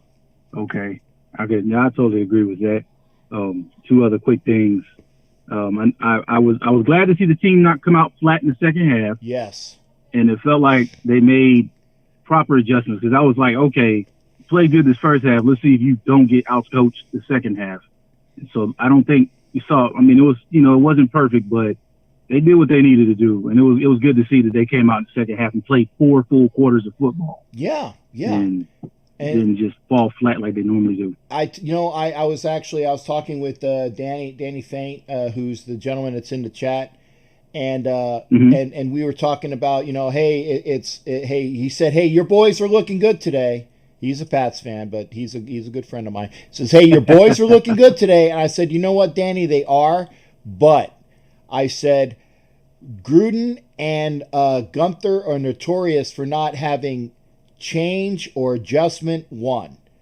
And I hope that doesn't happen. I said, I will tell you in Messenger but I'm not going to put it on blast in Twitter, and I'm not going to put it on my scribe on Facebook so everybody can see it, because I didn't want to jinx them, because they notoriously they don't have any adjustments, and then we look like ass starting the third quarter. Actually, in the Patriots game, they looked like ass in the second quarter. Hey, brother, I got to let you go, but thank you for calling in, man. Absolutely. No problem. I'll just say one quick thing real quick. I said this when they beat the Saints, and I'm going to stick to my words. If this team wants the playoffs, the only people standing in front of them is themselves. You got it. I agree with you. You take care. All right, appreciate that, man. You take care. All right, you take care as well. Good hearing from Mr. Wombat. And I tell you, and hopefully they're still on the line, because I'm not going to jinx it, because I think that they caller, and you know who you are. The person that just called in. I didn't click over long enough. Again, I hate cutting people off at the very end. Caller that just called in, please call back. And I know who they are. So I will be more than happy to have them call back in. I'm not gonna tell you. I'm not gonna tell you. There they are. And I'm very happy to be joined by silky, sexy, saucy, sultry, sarcastic, and sensational, and seriously happy because the Lakers won tonight. Miss Santangela is on the line. How you doing? Woo! I am doing good. I got a twofer today. Oh, hell yeah. Oh, well, wait a second. You better make sure you quantify that, because, you know, don't ever leave me with a line like that where you got a twofer, because you know where I'm going to be going with that in my dirty mind complex. I do. Yeah. How you doing, honey? I am doing great. You know, I only have one thing to say. Got it. We love it. Oh, and I thought you were going to break out your... Oh, yeah, for LA. I love LA. We love it. Hey, you know, actually, I saw... I was watching... you know how I stay up late at night again? I was watching the movie Volcano with Tommy Lee Jones the other night, and Don Cheadle and a couple other people like that. And, of course, at the very end, they showed, you know, they had, like, the scrolling credits, and it was... I love LA. You know? And it's like, I thought of you. I said, Angela would love that for sure. So I was thinking about you again. Thank you. Definitely. I'm missing it right now. I wish it was playing in the background, blaring at Staples Center. But hey, we'll take the 17th win. It's exciting for LA. I was actually online looking at some stuff. People are all outside of Staples Center right now. Hopefully not getting too crazy. Hopefully they keep the city safe and they keep themselves safe. But there's definitely a party going on. Oh, yes. Oh, yes. And I know that you are there. It would be just like now it would be like if the Flyers won the Stanley Cup, I would have possibly maybe told my work that I'm going up to visit family, and you know, but they didn't win it, so that's why, you know, I'm still here in the house. But you know how it is. Well, I'm in the house too, but I'm about to pop some more bubbly, baby. Celebrate two wins of the day. 2 wins. I was expecting the Lakers to close it out. The Raiders are the one that came in for me was a bit of a surprise shocker win, but made it even that much sweeter. Yes, and I like I said, Asylum reminded me. I called a win for this game at the beginning of the year. I didn't call it yesterday, but when I was talking with Ty Roughton, you know, KC X Factor, and he was just going on and on and on and on, and I'm like, will you shut? And I like Ty, so Ty, if you're watching this, don't take offense to this. I'm like, will you shut up? Shut the fuck up about Kansas City. I know you guys are good, but he didn't give us a chance in hell. And the one thing that he kept saying was that we have a broken car at quarterback, and we are not going to win until we fix this broken car. Well, you know what? The car, like I said yesterday, was running like a Maserati today, and that was a great finish. Even though he threw that damn interception, you know, it was he came back from it. That was his only big mistake today. Mahomes looked a little bitter. He's not used to losing. He's over there sulking on the sidelines. Yeah, yeah. Seeing him disgruntled was like when I saw the local Tampa quarterback disgruntled. Oh, and I was talking about Karen. I don't know whether you caught it earlier. I said I know what a Karen is now with the Brady memes. You know, he's went full Karen. You know, with Tom Brady Yeah. with the blonde hair. So yeah, I do know what a thing is, and hopefully we will have a great time to celebrate tonight, celebrate tomorrow because it's a holiday. It's Columbus Day. Celebrate there. But you know what? Make sure that you get rested and well. I'm talking to my Raiders right now, and my Raider fans have a great week this week.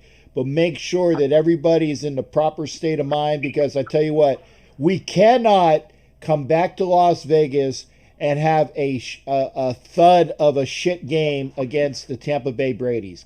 We can't do that.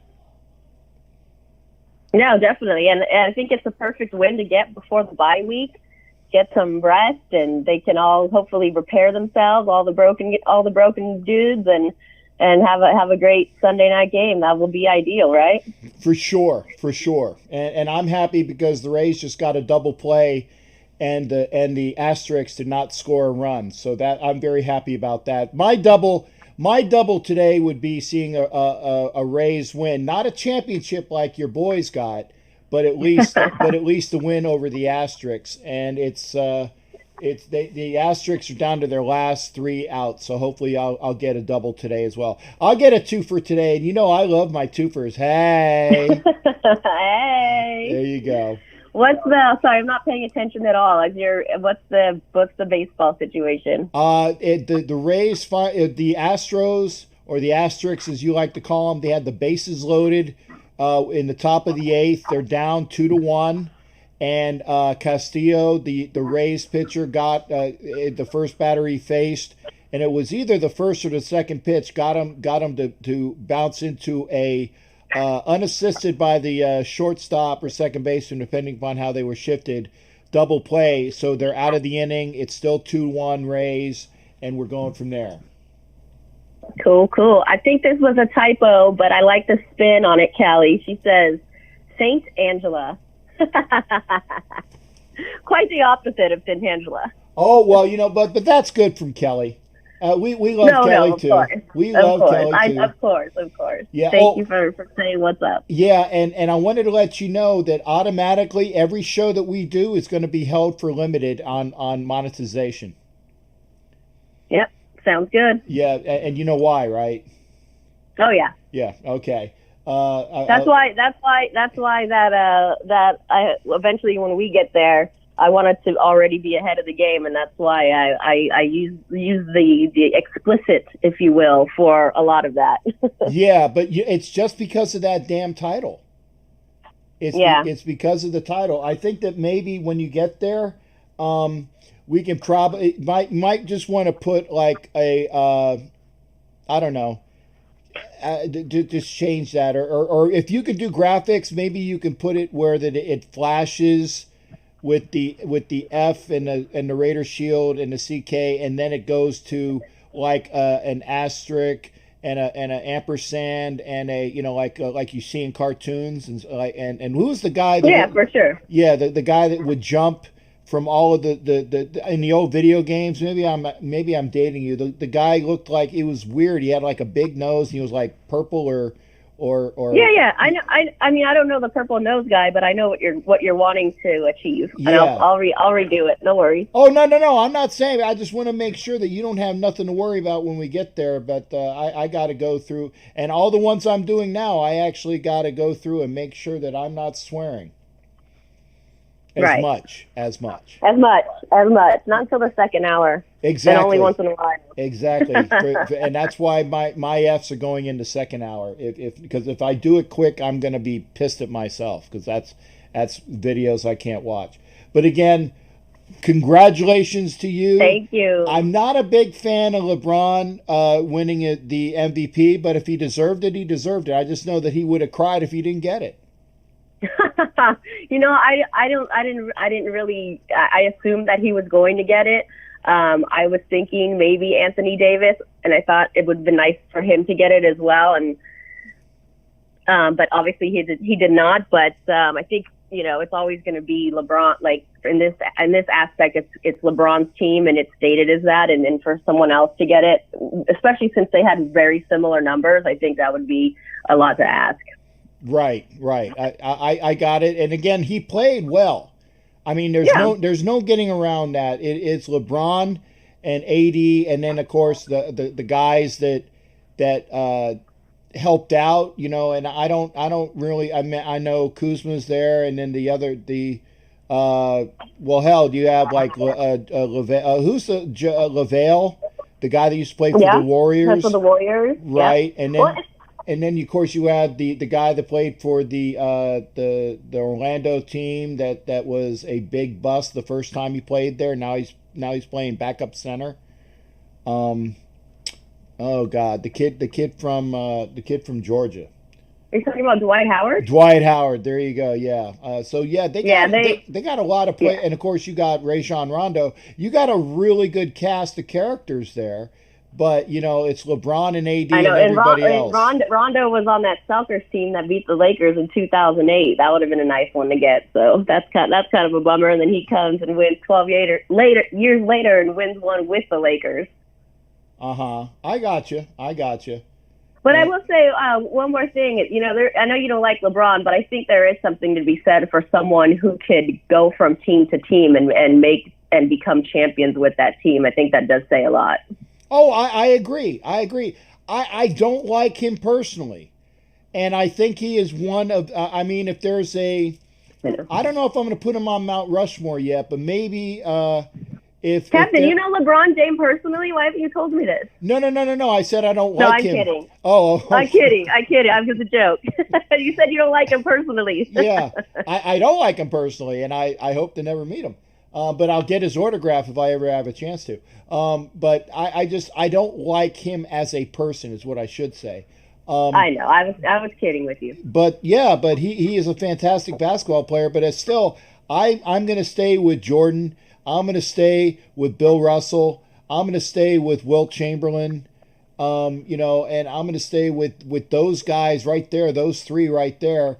And Kareem Abdul-Jabbar, even with all that he did in the past, because it's generational. There should be because I'm always going to be partial to Kobe. Exactly, and there should be how you have what is it, the mountain, Mount Rushmore. There should be 3 rows of Mount Rushmore.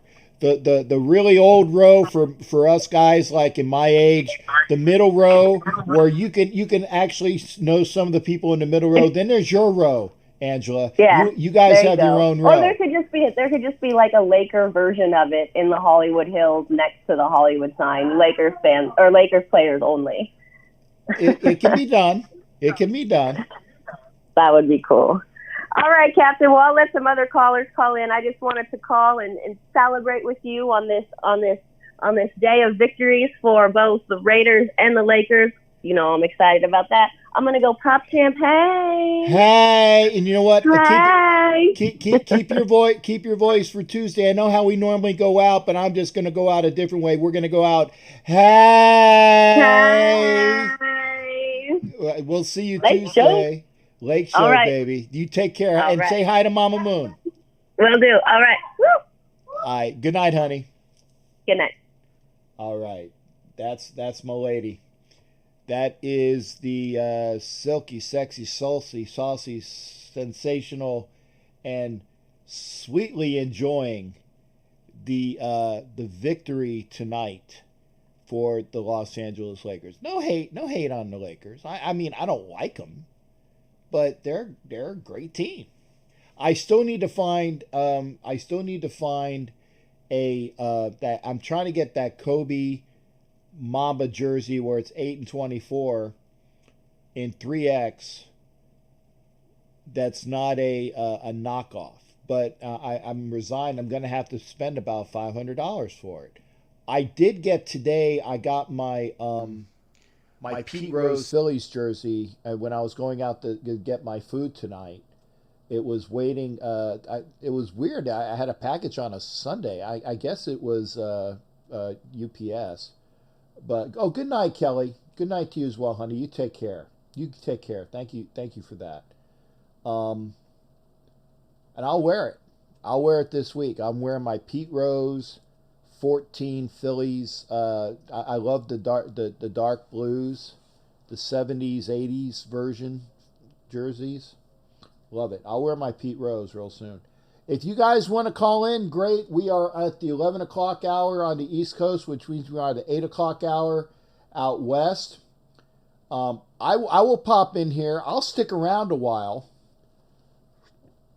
I will stick around at least till the end of the baseball game. At least through the end of the baseball game. But you got to call. Because if you're not calling, I don't want to hear myself talk to myself for the next half an hour. Easy. There we go. And I'm very happy to call on out Mr. Edward Winchell. Edward Winchell, how you doing, brother? Good to hear from you. What a marvelous day, isn't it, Cap? It's wonderful, man. It's wonderful because like Angela said, it's a double because your Lakers win and then, of course, the Raiders win. There's nothing better than have like a 1-2 punch of awesomeness in one day. I love the fact that you were so emotional after the game. I was, man. I tell you, I can't stand the friggin' Chiefs. Can't stand them. I know. I can't either. I mean, I think somebody said, and I agree, that Gruden likes Andy Reid, but he hates the Chiefs. And I agree with that sentiment exactly. Yeah.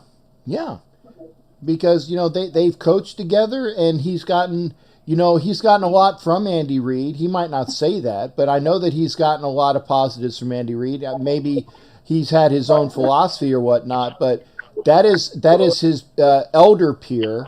And, that they do a lot of good things together. I mean, they go back to, the Packers under Holmgren. Then they go to Philly together. So, yeah, there's a lot to be said for the Andy Reid-Gruden relationship.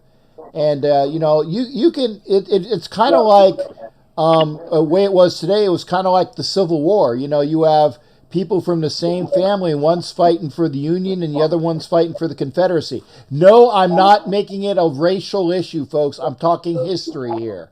Okay, they're saying like, ooh, Captain Jack's talking about race shit. No. It's the Civil War where you had brothers fighting brothers. One was fighting for the North, the other one was fighting for the South. And that's just the way it is, that you can have somebody that you have that good rapport with. You can't stand their team, but that's your bro, man. So beating him, it's actually better when you can beat your brother, too. It means more. I agree. It is so sweet for me to see CARR putting up the numbers he's putting up this year. I think you always knew I was never a CARR hater. I just did not want to support a loser. Right. And to me, he could not put the W's together that the Raiders needed to grow and advance year in and year out. That was disappointing. I got you. But today, this season, I am so impressed with the way CARR is putting everything together. He's actually going through his progressions much nicer and much cleaner. His leadership is very evident, and I really think that he's getting to the point where we can really move things this year. Yeah, and I want to see more. And like I said, it was fantastic to watch today. And I will tell Derek on my show. Is that a homer? No, foul ball. Oh, okay. I love that park, by the way. Being that I'm from San Diego, I love Petco, great place. But I will be on CARR every time he fucks up, and I will be giving out platitudes to Derek Carr every time that he does well. And he only fucked up once today. But the thing is, he didn't really. I mean, it was one of those things where, okay, yeah, he overthrew the guy, and that's the way it is. But he came back from it, And it's just the way it is. And I was very happy that he played the way that he did. And I was ecstatic that the Raiders defense, who we've been harping on again and again and again, the Raiders defense played well enough to win. Yeah, they gave up 32 points, but that's the Kansas City Chiefs who put a 30 spot on everybody. But we did what we needed to do, and we kept them on at 24 points until the end of the game. And it was really, they didn't really have that 32. Yeah, it's on the scoreboard, but, it took a while for them to get that 32. They put 32 on other teams quickly, so that's the way it is. I really think the defense today had a lot of Marinelli sauce all over it. I think that there is more, that he's giving more to it, but we don't know. We don't know because we're not in the meetings. We don't know if it's a fact that it takes a while for these guys to get it, and maybe they just finally got it. And because it was a division game, because remember how Marty Schottenheimer would always say, it's Raider week, it's Raider week, it's Raider week. Well, you know what? I'm sure that John Gruden was in that locker room and was biting everybody's ass off, saying it is Chiefs week and we're going to beat these fuckers and you guys better get your shit together because I don't want to leave here on a losing side of an L. And that's just the way it is. That's just the way it is.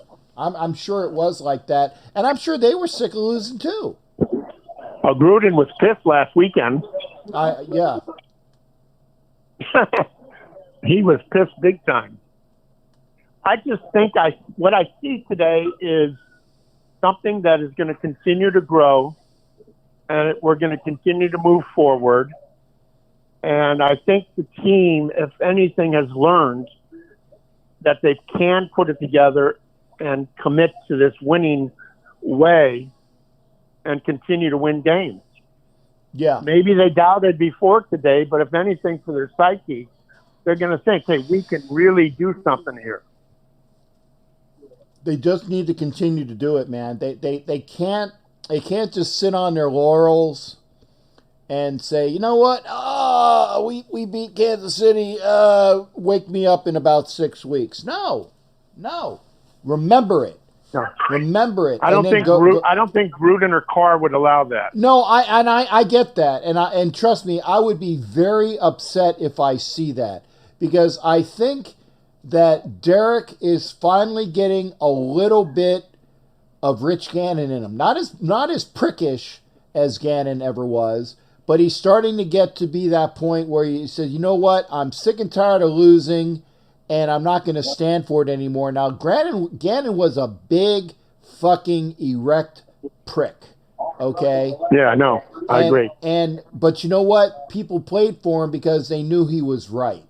And he wanted to instill upon you the best that you could do. He was a motivator that made sure that you were playing your game. And if you weren't playing up to that game, he'd literally he reminded me of my old offensive line coach. He would take you by your friggin' face mask and he would shake your head in it, and they don't do that stuff nowadays. But you know what? He would shake you by that face mask and roll it up, making sure that you were listening to him. Because that's the type of motivation that you need to have, and it was good to see. I think a lot of people in Raider Nation these days, they have never seen excellence like I saw with Stabler and Plunkett. When you see the team excel the way those two QBs ran their team, it's hard to watch mediocrity and continue. You had a little spark at Gannon at the beginning of the 2000s. But I'm finally seeing somebody that seems to be taking care of business. And it feels great. Yeah. And they need to continue to do this. And hopefully, like I said, this is a stepping stone. Like the Saints game was a stepping stone, the first game. And remember, everything's been one on the other. They won their first game as the Las Vegas Raiders. Then they won their first game in Las Vegas, okay? And that they put that on top of winning their first game. This was a big win over a division rival. That's the next step, Okay? And for Gruden, I know the next step is in 2 weeks. He says, I want to beat the Buccaneers, and I know the Raider franchise wants to beat the Buccaneers because of what the significance of the Super Bowl is. That's going to be important in 2 weeks, and I want to see it as well. And each step builds upon the other, and as long as they continue to build those steps, remember, this is Gruden 2.3. Second iteration of Gruden, third year of in this 2.0. Gruden 2.3 is looking to be a playoff team, and I think it can happen. I really feel today's game was Gruden's best game in all 3 years. I can't think of another one. So it was kind of like this was that culmination, really big victory like Del Rio had against New Orleans in 2016. It was one of those games that was a statement game, and this was a statement game. I agree, Cap. Well, I've enjoyed your company for a good part of the day, especially your commitment to the Raiders organization and their winning. And let's hope it's the start of something big, brother. All right, man. And I appreciate your words there, Ed. Good luck for all you and your fellow Dodger fans out there. And we'll talk about if they head to the World Series. Don't keep me in your plans for something if possible. Well, it's too bad you can't travel, or I'd say we should meet up in Texas, in Arlington. Well, like I said, we'll see. If let's put it this way: if the Dodgers make it there, and there's ways for me to do, I might have to go to corporate and ask permission to go. Wouldn't that be sweet? Yes, it would. Yes, it would. You I don't even know if Vinny's going, but he sure can open the doors for us. I know that. Yeah, well, and that's a good thing. And I'm gonna give Megan my phone number for the call-in. Megan, it is 813. 1 second there, brother. 699-0834. There we go. But yeah, if we can do that, it'd be fantastic. Keep our fingers crossed. Yeah, right here, man. Right here. My Phillies ain't there. Hopefully my Rays are there. And Rays Dodgers would be the best series because I definitely would enjoy the outcome of it for sure. Well, good luck, my friend. All right. Hey, thanks again there, Ed. I know that you want the Astros, but I want my Rays. There you go. I just want to kick their ass and let the world see us doing it. Okay. Yeah, I got you. That's the only reason we want them. I know that. It's personal. It is personal. I know it is personal for sure. Okay, buddy. God bless, and I'll talk to you next Thursday. Well, this Thursday I'm not going to be there. My Thursday show is going to move to Friday, just this week. Oh, so you're off? Yeah, you're off this week, and you're on Friday. Okay, then I'll see you on Friday. Yeah, Tuesday, Wednesday with Angela. Thursday show will be moved to Friday, and if there's anything else, I'll let everybody know. Okay, buddy. Nice chatting with you. You take care, Ed. See you later, buddy. Take care. See you as well. Bye-bye. Bye-bye. That's Ed Winchell. Good hearing from him. Megan, the number is there, 813-699-0834, 813-699-0834. I'd love to hear from Megan. Put that in your phone. I guess something's going on in the football game because I can hear stuff in the other room. But I don't care because I'm watching the Rays game. Lakers won. Megan, you can call in. Stream's great. Thank you there, Mustafa. I appreciate that. And like I said, as long as I have callers, I'll be here. As long as I have callers, I will be here. Line is open, 813-699-0834. I'd love to hear from Megan because she asked how to call in. Hopefully I'll hear from her. I'm going to sneak a peek. It's the top of the ninth. It's the top of the ninth for the Rays. And Seattle is, oh my goodness. Seattle is down 26-21 Yeah, that's the number, Mustafa. Hopefully we'll hear from Mustafa. Hopefully we'll hear from Megan. And it looks like that's Metcalf got that pass. So I'm watching the end of, oh my goodness, a minute 9 left. Minnesota beating Seattle. That is amazing. That is amazing. And Mustafa, I get the chance to hear from the gorgeous and wonderful, and I'm so happy. I'm so happy I get a chance to talk with her. Megan, how are you doing, darling? Great to hear from you. I'm doing fantastic. How are you, Captain J? I am a lot better now that I hear your voice and get a chance to celebrate a Raider victory with my favorite lady of New York, for sure. And anytime I can hear the smile. You know how you can hear somebody smile? Chris, you got to wait until Megan's done. Chris is also in New York. He's on Long Island, so we'll have a double back New York 2 calls maybe in a row. But I want to hear from you first. I can call back. I'll be No. I want to talk to you for at least your minimum 5-minute allotment, and because I haven't heard from you in so long, it's always good hearing from you. Trust me. I know. This is the first time I was able to actually, immerse in your show, and I'm very pleased with everything and everyone calling in and hearing everyone's thoughts on the game. Yeah. Well, you should. This is a good show tonight because we're all happy and giddy and excited. The shows where we lose are entertaining in an opposite degree, but they are entertaining. And I just need to watch my mouth because I definitely can't cuss for at least the first 30 minutes of a show, or YouTube won't allow me to monetize the show. But that's the way it is. Chris, you got to let Megan call. She's got at least 5 minutes, Chris. I'll tell you. Go on, honey.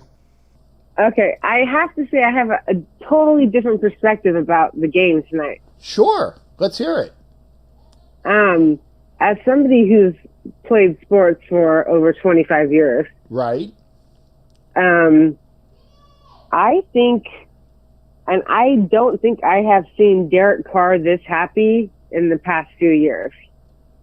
Him smiling, and I think it takes a lot to win a game when players come into sync and can actually connect. I agree. And I think that him and Jacobs have formed some sort of bond, and I think the rest of the team is seeing that. So they're protecting Jacobs. I think Carr, is going for him. And I think he is just loving it, and he's happy. And I think Gruden sees that connection, and he knows it's a power play between the two of them. I know he's young, and I know they say, he needs to take a break, he needs to slow down and things like that. But somebody his age, I think, is at his prime. He needs to push, and he needs to get the rep he needs, because as a Raiders fan for over 20 years, we are known to be feared, especially in fans. Yep.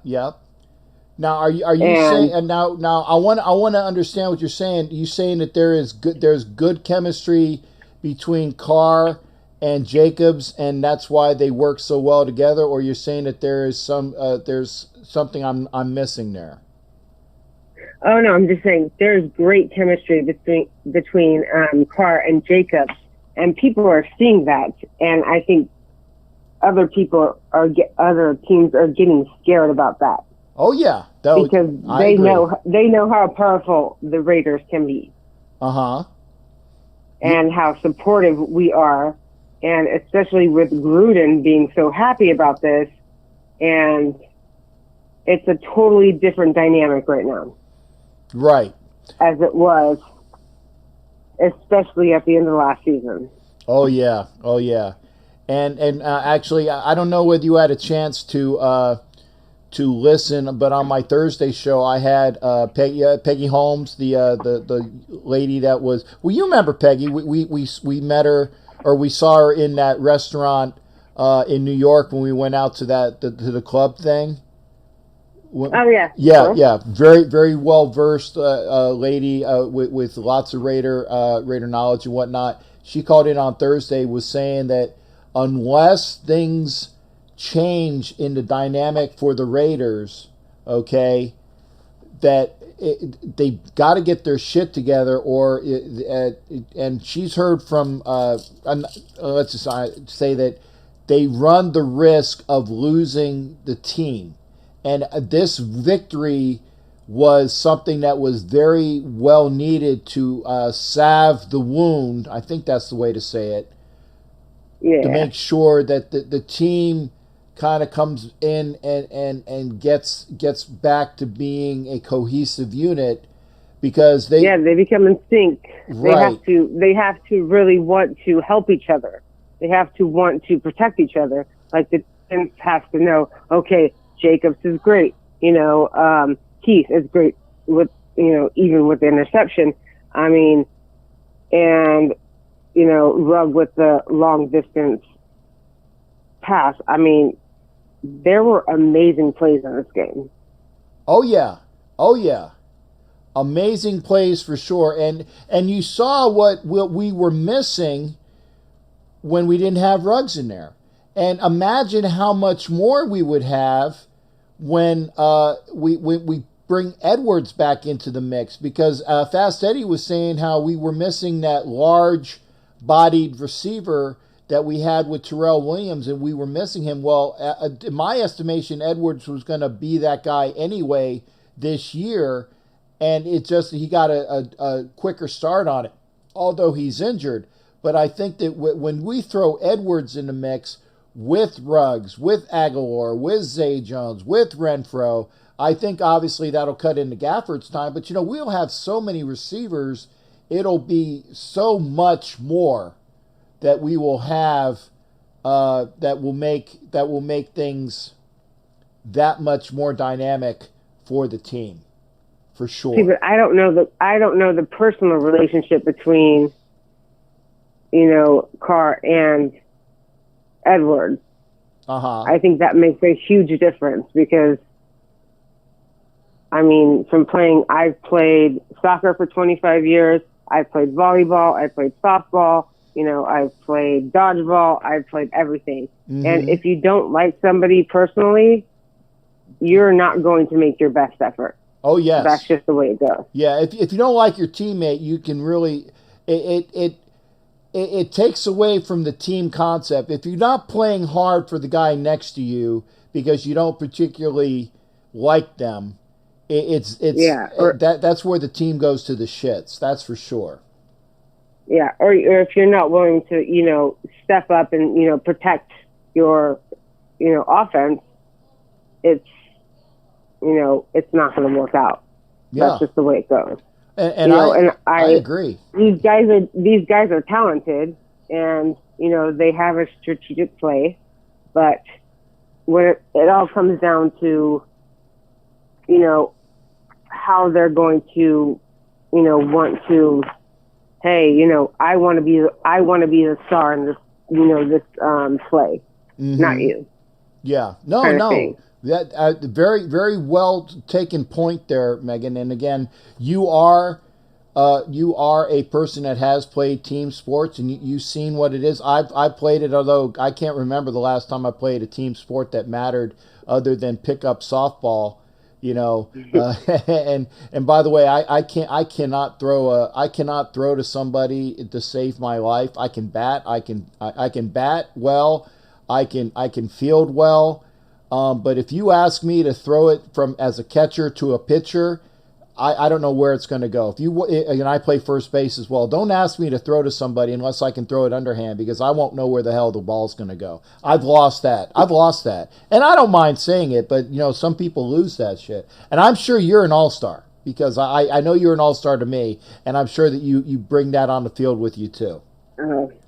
I was just playing Zog Sports, and I played with a bunch of UK guys, and they kicked the shit out of me. You played with a bunch of the UK guys, and they kicked the shit out of you? I can't see that. along with some Spanish guys. Yeah, I came out pretty bruised. Okay. Well, you know what? But you're playing with the big boys, literally. You're playing with the big boys, literally. There you go. But it doesn't scare me. You know, I'm gonna go for it. Well, that's how you know. Yeah, just make sure you're wearing a mouth guard, honey. Just make sure. Just make sure you're wearing a mouth guard.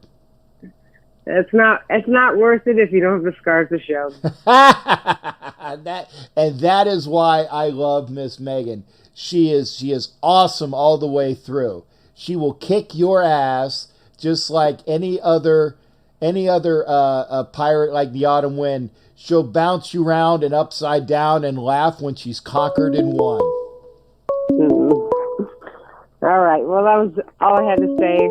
Hopefully, one day when this year's over, I'll be able to get you out to New York and we can enjoy some time. But I'll let you take your other call. Okay. Thank you, honey. You take care. Love and care to you. All right. Likewise. Take care. All right. Good night there, Miss Megan. Good night. Bye. Bye-bye, honey. Hey, Chris, I didn't want to leave Megan short. Chris, please call back. Megan's awesome. Megan is awesome. Megan is from oh my God, what is it? Raider Nation Empire? Yeah, from New York. And Chris, how are you doing tonight? Good to hear from you. This is my buddy Chris Spagna. Otherwise, well, I know it's Spagna when you go back in history, but it's Spagna, and and he always told me it's a way to remember it as Spags is just like the damn defensive coordinator for the Giants, who's now the damn defensive coordinator for the Chiefs. So every time I see that guy, I definitely think of you bastard. How you doing, my brother? How's everything? Hey man, this is a good day. This is a good day. You have no idea. You have no idea. This is something that shows you that this is why Mayock drafted guys the way he drafted guys. Uh-huh. He didn't care about your talent. He wanted character. He was trying to change the whole look of this whole organization. Not only do we need guys that are going to play, we need guys that are going to love football. We're going to need guys that, next man up, somebody goes down, and everybody's going to take their shot and go do what they have to do. I am so happy today that I kicked everybody out of the house today. Wow. I said, everybody out of the house, everybody out. I have to watch this game on my own. My friend Paulie, the poor guy's been working like 7 days a week. Me, him, and Linda haven't watched the game in, I don't know, month and a half. The poor guy's been sitting there working on Sundays. He just, you got to do what you got to do. But, I think he'll be happy when he goes home. And, because she said she was going to DVR the game. But I'll tell you something. We needed this before the bye. I know we've been hurt, and I know we got a young team, but there's no excuses there, man. You don't get paid to do a job and not do it. You know what I mean? Everybody's going to get a chance to heal up. Gunther's taken a lot of shit the last couple of weeks because of his defense. They showed me a lot today, Jay. They showed me a lot. Yeah. He took a lot of crap, Gunther. He's been taking a lot of crap the last couple of weeks. I tell you what, and that's why I said I don't care who was calling. I don't care who was calling the sets today. But I do know that because his name on that door in his office, it says Paul Gunther, defensive coordinator. Because he's the guy that gets it from all sides. Okay? He's fucked more often than the guy in the barrel in a Chinese fire drill. Okay? You ain't kidding. Good, bad, Absolutely. or indifferent. Okay? And yeah, we're allowed to get on him because it's his name that's on the door. It's like, you are the reason why this defense sucks. Granted, it also kind of works out where the 11 fuckers that are on the field need to do their job too. And today, right. whether it's him or not, Okay, whether it's Marinelli with him, whether it's Marinelli pulling the strings and Paulie G is like the guy like Pinocchio, I don't care. But whatever was done today and the effort that was made today by the defense and by Paulie G and by Rod Marinelli and whoever was there, I applaud them. And they still gave up 32 points, but the offense scored 40. And you're always going to have high-scoring games from the Kansas City Chiefs, but they didn't allow a single point in the third quarter. Not a point. Right. And they allowed 8 in the fourth quarter, and that was basically in garbage time, although it got interesting at the very end. I'm like, you better not give this fucking game away. But they all did it. And it was fantastic to watch because everybody played well. Team win, and it was needed. God, it was needed. And you had to go back. You knew you were going to listen. You win the first 2 games, good. Were we in the game with the Patriots? Shot ourselves in the foot a couple of times. The Buffalo game, we lost by a touchdown. Another time, we shot ourselves in the foot. And the thing was, I was going, holy crap, we're not turning the ball over. The penalties are down to a minimum. And it's like, you just know, being a Raider fan, we don't usually have the highest amount of, penalties in the league for nothing. Right. But I'm saying maybe something has changed. And I said, okay, so maybe things, Derek's not turning the ball over. The penalties are down to a minimum. Shot our foot. We played. I mean, they were bad losses. But I'll tell you something. The last time we played those Chiefs, Jay, what happened the last time we played those Chiefs? We let them score in one quarter. We shut them down the whole game except for one quarter. And that's all they needed to beat us. Yeah. Well, technically, that wasn't the last time we played them because the last time we played them, I froze my ass off in Kansas City. But the last time we played, I hear what you said. We played them well for 3 quarters, and the second quarter they scored 28 points and they beat us 28-10.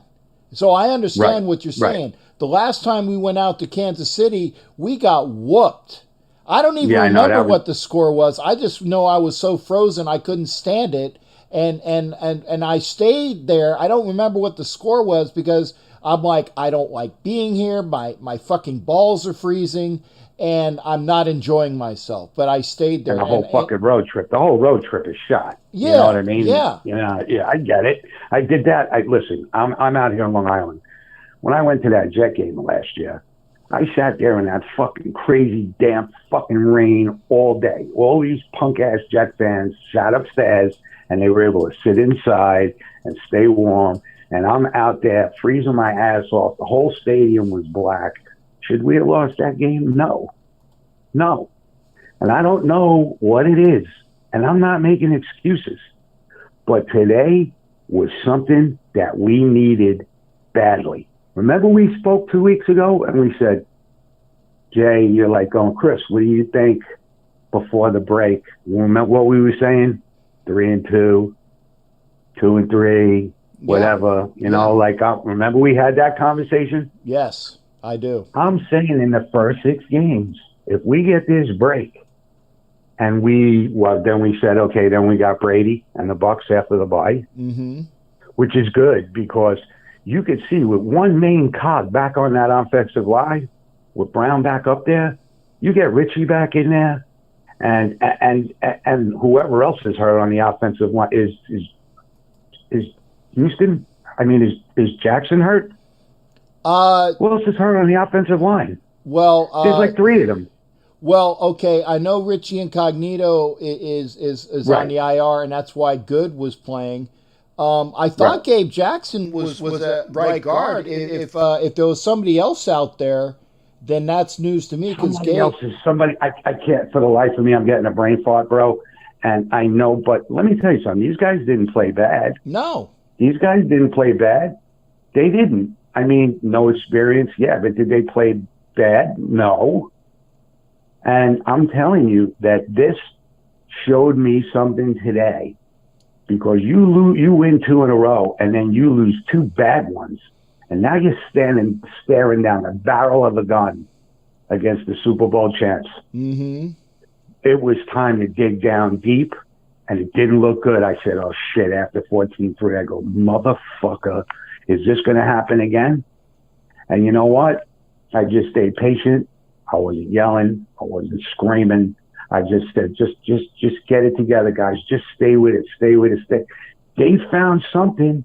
They found something today on how to contain that prick, and we were getting pressure. Oh, yeah. We just couldn't get our hands on this kid. Right. He's like, this fucking kid's a magician. This kid's got the biggest horseshoe up his ass. It's ridiculous. And I don't take nothing from him. The guy's amazing. Yes. The guy's amazing. He is. You know, anybody would want a quarterback like that on their team. The guy's a fucking musician. I mean, a magician. Well, He's he is a musician, too, because he knows how to play the opposition. So I'll use your words in a positive thing for you. Yeah, he's a magician and a musician because he can play that defense. He can tune them and tune them in all of the good, and use all of the instruments he has at his fingertips. And yes, I'm doing heavy music for you, Chris. And he plays them well, and he's got so many different lead guitars and rhythm guitars and all the guitars in his arsenal at the wide receiver position, as well as one at the tight end. And oh, by the way, then he gets a big moog at running back with Edwards-Helaire, and he can play the fucking keyboards with it too. It's unfair. That kid's a fucking thoroughbred, man. Yeah, he's a thoroughbred. You know, this guy's just got everything in hand. I feel that, you know, and I love Andy Reid as a coach and as a football man. I respect that guy till no end. I just say, are you kidding me? The years that the Kansas City Chiefs were a thorn in our fucking side for years with Alex Smith. I mean, it was just like, why didn't this happen then? They needed a couple of pieces, and Andy's just running with it now. He's just saying, wow, I could just open up the vault now and break out all these tricks I had under my sleeve, and I'm just going to break them out now. And I'll tell you something, I got a lot of respect for that guy. Yeah. I really do. Yeah. He's a great coach. But I was going to tell you, I sent you a text message after, what was it? I think it was after the Patriot game, and I said I wanted to come on your show, and I was going to blow the whole spot up because I was so frustrated. I was going, you know what? We're getting pressure. We're getting pressure on the defense. It's like we're getting right through, but then we're over pursuit. It's like aggression, but you need controlled aggression. Like these kids are going all out, and we're getting pressure. We're definitely getting through. We're getting pressure. We're flushing the quarterback. Sometimes we got our hands on the guy, and the guy gets away. And I'm like going, I mean, you know, it's such over pursuit. Then all of a sudden, Belichick goes, you know what we're going to do?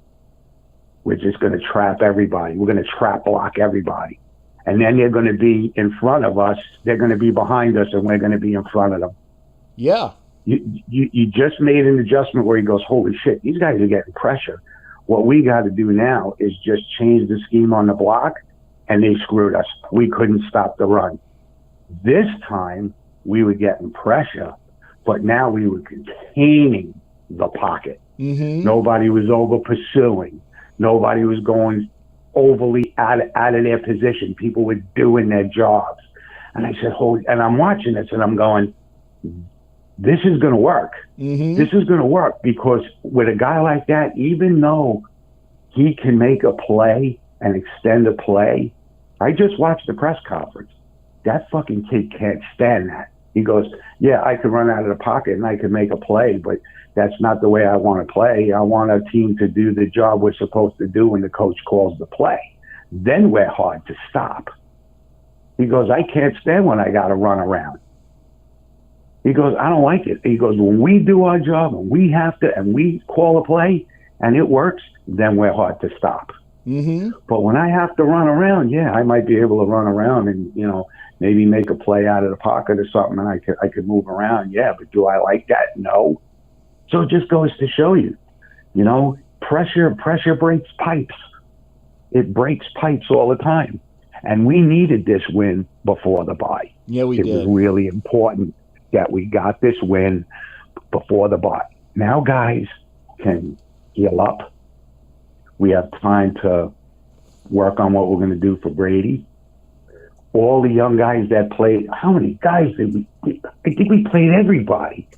And the freaking practice squad in the last 3 weeks. I think we played everybody. Everybody we had. It was all hands on deck. Kids that didn't play a down were playing. You know? Yeah. All hands on deck. But you know what? I saw a lot of character today. I saw a lot of character from the old guys, from the young guys, you know, and if they're trying to change, you know, the organization, I'm forgetting the word that they keep using. I'm trying to build a new, if I can't find the word. They're doing it. And everybody makes everybody accountable. Everybody looks to play for the next man. Everybody tries hard. And even when they lose, Jay, they play every down until that clock is over. Yeah. Every down. Play to the whistle. Play to the whistle. Right. That's for sure. I am so happy about today. That was our quarter point Super Bowl right there. Because now, if we can run the gamut and say anything else, somebody else, we get the tiebreaker now. Because now we beat them in their own house. Right. If nobody even fucking realizes this.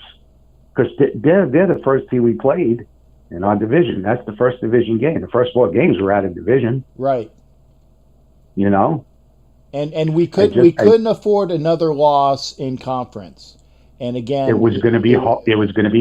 Right. Absolutely. And division games, and I mean, look at it at worst. At worst, we're going to split with the Chiefs. That's at worst. I'd like to say that we can beat the Chiefs and take them. And Chris, I'm going to take the next call. Thank you for calling in, brother. Go ahead, bud. I'm just going to say I'm glad I got to talk to you. We did give you a shout out at the breast cancer event that we just did. So you take care, brother, and I'll talk to you soon. All right. Thanks again, Chris. Always good hearing from you. That is Chris Spagna of the, and I can't remember. It was 100 Proof. I think it's 100 Proof. Put your the name of the band, Chris, there. Oh, I lost my caller. Caller, call back. I know who you are. Caller, you're going to be the last call of the night. And I didn't get over to the call enough, but that again, Chris Spagna, Spags, love them. I think it's 100 Proof is the name of the band, and they were the band that did the song. It was for Jethro Tull, I think it was Jethro Tull, and it was in commemoration for the workers that were in New York, you know, for the healthcare workers and the first responders and all those people like that. Great song. Make sure you go, Chris. Put the stuff in the line so people will be able to pop in. Savage, you are definitely my last caller of the evening, brother. I love it, but I'm going to get out of here. And by the way, just like Angela, I had a 2 for tonight because the Rays won. So not only did the Raiders win, my Rays win. So so we're 1 up in the ALCS. So hopefully we'll take out those asterisks for you. How you doing, brother? Oh, yeah. Don't you just love a Victory Sunday, Captain Jack? Oh, yeah. I love Victory Sunday, man. There's nothing better in my mind than to sit back and eat the spoils of a great dinner when you know that you're celebrating. Now, granted, I didn't have any alcohol today because I had to go back and forth to pick up the stuff, but yeah, and I'm not a big drinker anyway, but you know what? Even a great shot of my wonderful iced tea is that much sweeter and tastes that much better when it's after a victory. That's for sure. Yeah, I had a couple of celebratory Hennessy shots, you know, because any given Sunday, anything can happen. Oh, yeah. Oh, yeah. And the Raiders came out of nowhere because a lot of folks counted out the Raiders today. I was not one of them, but the Raiders came today and they put 40. They put 40 on the quote unquote world champions. I don't care. I will never give Chiefs any kind of credit. I don't care what happened. But the Raiders came in there into Arrowhead Stadium and they started off a little rough. The defense tightened up as we got into the second half. And the Raiders, I don't know, Gruden came, maybe because Ruggs came back and we had Trent Brown. We didn't know he was still on the team because, he was just kind of like sat in the back. But Trent Brown came back in, and the Raiders kind of looked like the 2002 Raiders. I know Gruden wasn't on that team, but they opened up the playbook. They were going deep on third and shorts. I was like, all right, Gruden, I see you over there. Oh, yeah. When you get Ruggs back, you pop open the top of that defense, and you just go deep. Ruggs got one. Aguilar got one. I was like, all right, let's make it rain over there in Arrowhead. Oh, yeah. Yeah, and actually also third and Renfro, it was like, what was it, third and like 25 or so? But when with the penalties and the sack or whatever, and he hits Renfro just over the zone, and the one safety bit and came up, and Renfro went right by him, and that was that I don't think that he had another catch today, but everybody was making the plays that they needed to make. 3rd and 18, there you go. Yes. And it was just the way it was. 100 Proof is so I got the name right. I'm glad I got the name right. And We're Stars was the song. And great folks, make sure you look for them on YouTube, because I had them out there. Great stuff. And I tell you what, one of these days 100 Proof is going to make a Captain Jack song, and I'll put that on here, and that'll be part of my repertoire. Love that as well. But and again, only when you're available, Chris, because I'll sing vocals, or I'll do something like that. But I tell you, like you said, everybody was clicking on all cylinders, and yeah, we made them. It wasn't a perfect game. But everybody did what they needed to do, and it was, the mistakes were minimized. And by the way, before I forget, folks, I'm at 27 thumbs up. And I know we only got 19 people watching, but if you haven't had the chance to give a thumbs up, please do. Please do. I want to hope to try. I don't remember ever hitting 30. Maybe that might be a bit much because there's only 19 watching. But if you didn't give a thumbs up, please do. Savage, go ahead, brother. I'm spouting off at the mouth again. It's because I'm happy. Yeah, I love how Winfro plays. He's like the little house mouse that you just can't catch. He just finds his way out of nowhere and just gets the cheese and takes it first down every time. Third and Renfro, they can never really cover him. He just knows how to make these little shakes and just gets free and makes those little clutch plays. And, going back to when you're saying it wasn't a perfect game, but it's an AFC West heavyweight match. And this time the Raiders came and they gave the last punch to knock out the champs. And like they say in boxing, in order to get a win, you have to knock out the champ. And the Raiders came today and they showed them that despite we had the 2-game losing streak coming in, we're not dead yet, all right? We're not dead yet. And being 1-0 in the division and also taking out the Chiefs, like I said, we're right there. Going into the bye week on a victory like this, get some guys rested, get some guys healed up, maybe get some guys back like Incognito and Edwards, and maybe even the rookie cornerback Arnett. Yeah. Mm-hmm. Having a complete team, this team can go far. This team can do some magic this year, So yeah. Oh yeah. I'm too happy to do the voice because I'm more elated and need to be more pissed off to do your voice. Correct, right? Because when you're happy, it just seems like you're kind of like sucking a little bit of helium on it, and you got to be pissed off like I was a couple weeks ago, and I did the voice a lot better.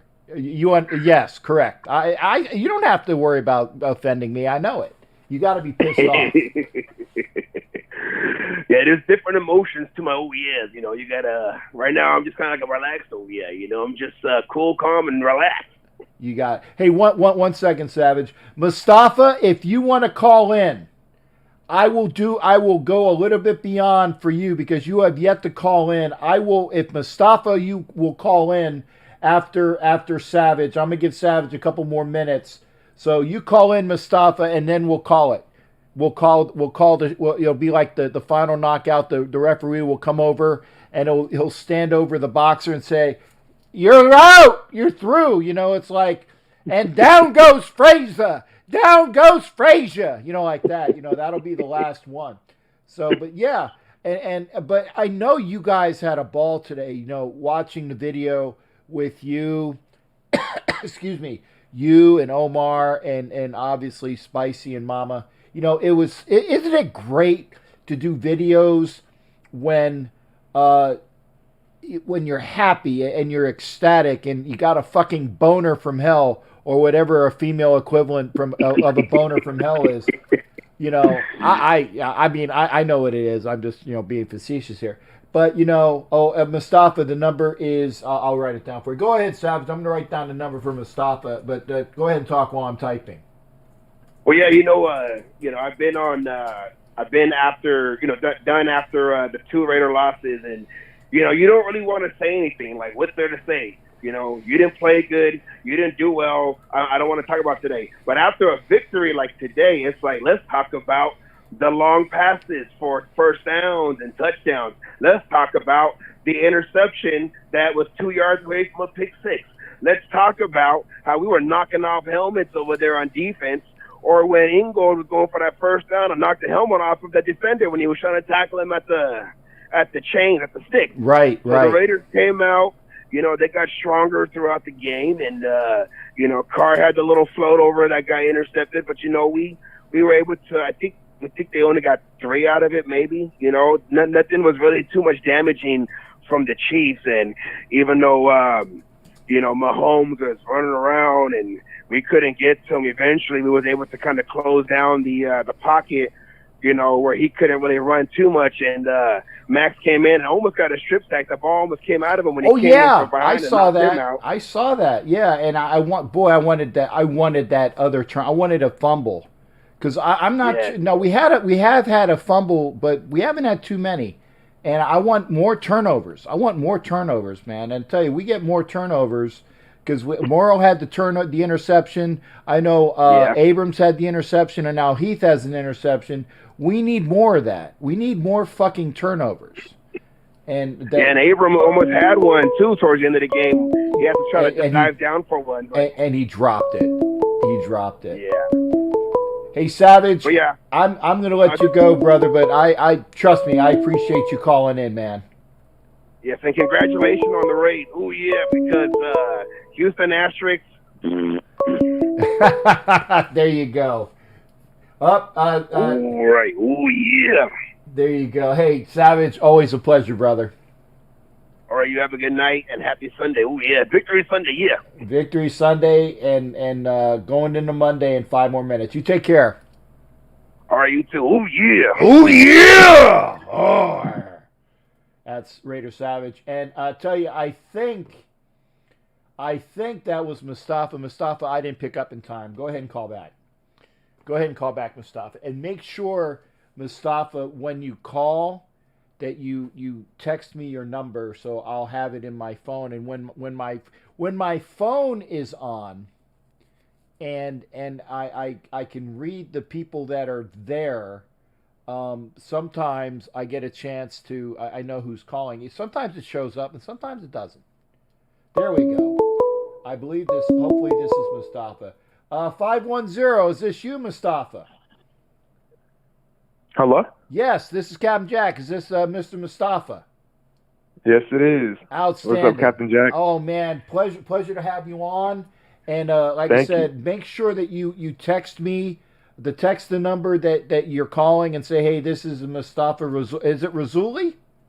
Yeah, it's Razuli. Yeah. Okay. And this way I'll have it. And then when my phone is charged and I put it over here, in case the number doesn't show up there, it'll show up on my phone and I know who the caller is. because sometimes Okay, it doesn't perfect. show up. And I like to greet my people when they show up instead of saying, "Hey, 510, who the hell are you?" It's a lot nicer. It's a lot nicer. So how you doing, man? Good to hear from you. Man, honestly, I almost lost my voice today. Good. I'm not gonna lie. Like, this whole team, it went from 2 bad weeks and then going to KC champions from last year and just kicked them out their own stadium. Yes. Now, we want to talk about Raider football. That was Raider football. Yes. Like, I tell you, there was mistakes, yes. Littleton was guarding Kelsey, you know. But in order to win, we need to show effort and, like, compassion, right? And we did that. That's what I love about this team, you know? The defense, young core. Offense, young core, right? And some of those players don't get as much fame as, like, you know, other big players, right? Mm-hmm. For instance, like, let's go Denzel Good and Trent Brown. Now, you tell me, did you see a difference when Trent Brown was entered as right tackle and Good was into left guard? No, and like I said, I'm glad that Trent Brown was there because it solidifies the right tackle position. But when Trent Brown was out and Denzel Good was playing right tackle, in my estimation, it wasn't that much of a drop off. I mean, he played rather well, but you know, Trent Brown is that much better. And you saw today his is right tackle. And then when Richie Incognito is not playing because he's injured and Denzel Good plays at left guard, it's amazing how well this guy plays. And I tell you, we would be in a world of hurt if Denzel Good was not on our team. We would be hurting, for sure. That's 100% correct. And I feel like there's a difference between now and before, just because as a whole offensive line group, which they deserve a lot of attention. You know, they're the most, you could say, less talked about in the team, on the team. And I feel like they don't get as much attention or, like, you know what I'm saying, like, as much, like, attention towards them for doing such a great job for Derek Carr. You know, yesterday's stream, it was talking about Frank Clark and Chris Jones. You know, like, what happened? Yeah. You know, we got Colton Miller just blocking great. Trent Brown blocking great. Rodney Hudson, Denzel Good, Gabe Jackson. Mm-hmm. It was just a perfect executed game. Whoever called that offensive game and just attacked the backfield of the Chiefs defense, I applaud them. Like, whoever did that, and then Derek Carr, oh my God. You know, I don't want to say his name, but the guest from yesterday was like, nope, he ain't going to make any difference. you got an old broken down car, and you guys ain't going nowhere until you fix it. That's what I'm saying.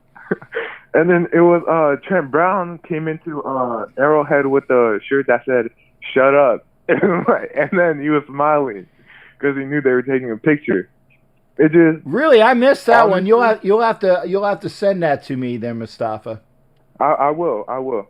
And just honestly, defense, you know, we could fix some things. There's injuries, right? Gunther stepped up from the last weeks. He stepped up. I feel like he actually did his work. He did a better job, definitely. And then it's just perfect. Like, and then now we got a bye week, and then we go hopefully beat Brady's ass. Like, that's what I want to see. God, I want that. That's what I want to see. And you know, I'm sorry to say this, there is no Raider fan more than I. Mm-hmm. I defy to find a Raider fan that wants to kick the Buccaneers and their fucking prima donna quarterback, whose name I won't say, more than me. Because I fucking live here. Oh, that sucked. I live here in the Tampa area. There is not one Raider fan that wants to kick their ass more than me. Nobody. There's ones I that hope we maybe do. that are maybe if you can see the visual. This is me. Right. So I want to keep it where you can see it in the frame, and this is everybody else. And there is a head in between. That's how much I want it from everybody else. I can't stand the Buccaneers. Can't stand them. And I can't stand that prima donna fucking quarterback, just like I can't stand the prima donna fucking quarterback that is doing too many fucking commercials for That's what I'm saying. State Farm. Exactly. I just want to go, let them come to Vegas. I just want to whoop them out. Oh, I don't want to hear about Brady no more. Gronkowski, honestly, I don't know if he's a tight end no more. Like, what happened to him? Well, they weren't putting him in their game plan, but because the fact that O.J. Howard is out for the season, you will see more Gronkowski in this game coming up against the Packers because it's Gronkowski and Cameron Brate. And Cameron Brate and Gronkowski make a very good duo. You add O.J. Howard to that mix, that's a hell of a tight end nice trio. Yeah. But O.J. Howard's out, and Chris Godwin has been out the last couple weeks, so they haven't had him in the mix. And Mike Evans has been playing hurt. What would it be mad of me of saying that I would like for them not to play? Sure. Right. I don't give a shit if any Tampa Bay Buccaneer fan says, well, you beat us because Godwin was out and Howard was out and Evans was hurt. I don't give a flying fuck if the fucking mailman was playing slot for you. And by the way, Scotty Miller plays the slot, and he's like Hunter Renfrow. He's a good slot player. I don't care. I want to beat that fucking team more than anything. But that's just the way it is. I'm sorry. Honestly, I'm sorry, Mustafa. I went off on a tangent because I can't stand them. It's great. Yeah. I love to hear it. I love the stream. That's why I've been watching nonstop. And honestly, I just hope what CARR did today, I want to see versus Tampa and other teams. Because honestly, so what if he gives 1 interception, 2 interceptions? As long as he scores touchdowns and wins games, I don't care. Mm-hmm. He was great. 93 QB percentage.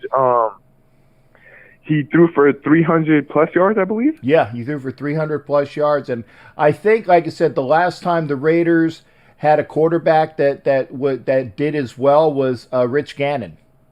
Right, in 2000. Mm-hmm. Now, that was like 20 years ago. Yes. And then we finally beat the Chiefs with Mahomes. That's the best part. Yes. I love And then you know what's sad? Mahomes didn't even have the audacity to come up to the person that beat him and just go to the locker room. What time? This is our MVP? Are you serious?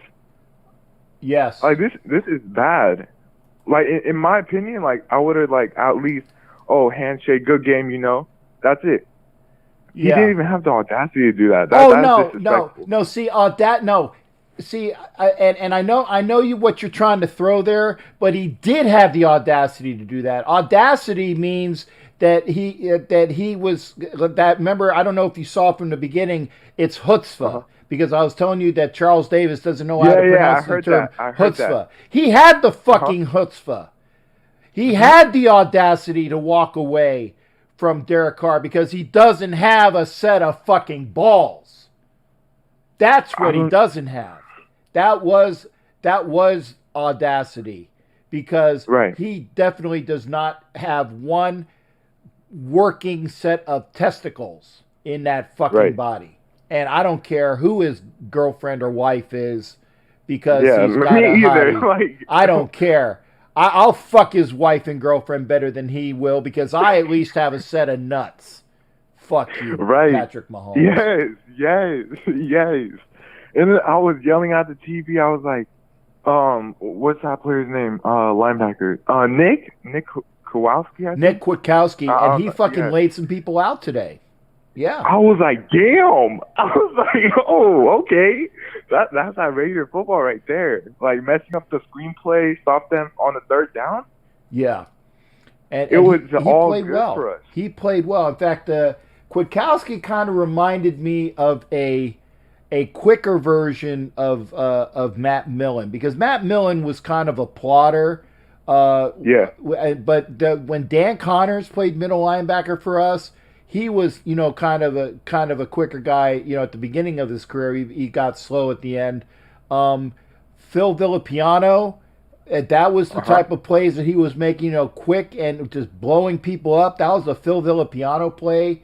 And Monty Johnson, the great linebackers. And I'm going back. I'm sorry, Mustafa, I don't know how old you are, but if I'm throwing names out there and you don't know, don't worry about it. Just look them up. No, I know half these names. I know half these names. Good. Because sometimes I show that I'm really old. Well, okay, let's put it this way. I might be older, but all the good shit in my body works, ladies. So that's all I got to say.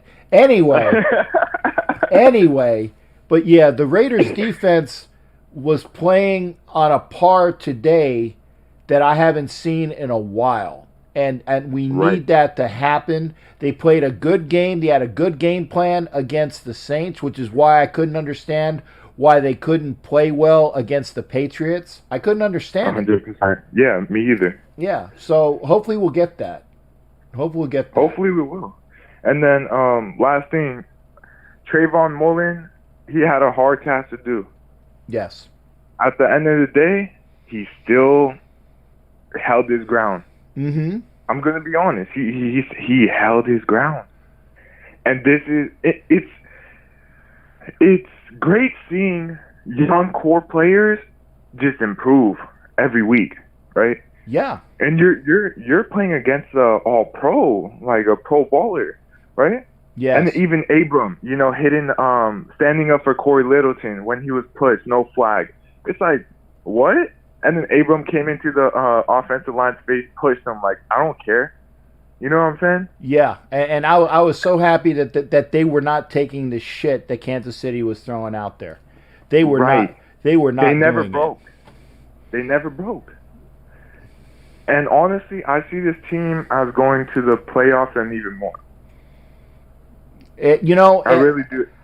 One game at a time, though. But I can see that. It is. Yeah, I mean, I like what I'm seeing today. Like I liked what I seen against the Saints, but I don't want them to come out in 2 weeks and lay a shit show like they did in New England. Yeah, no. So if they continue to build on it, right? If Mm-hmm. you continue to build on it, I can see good things for this team. But they got to continue to build those stones, man.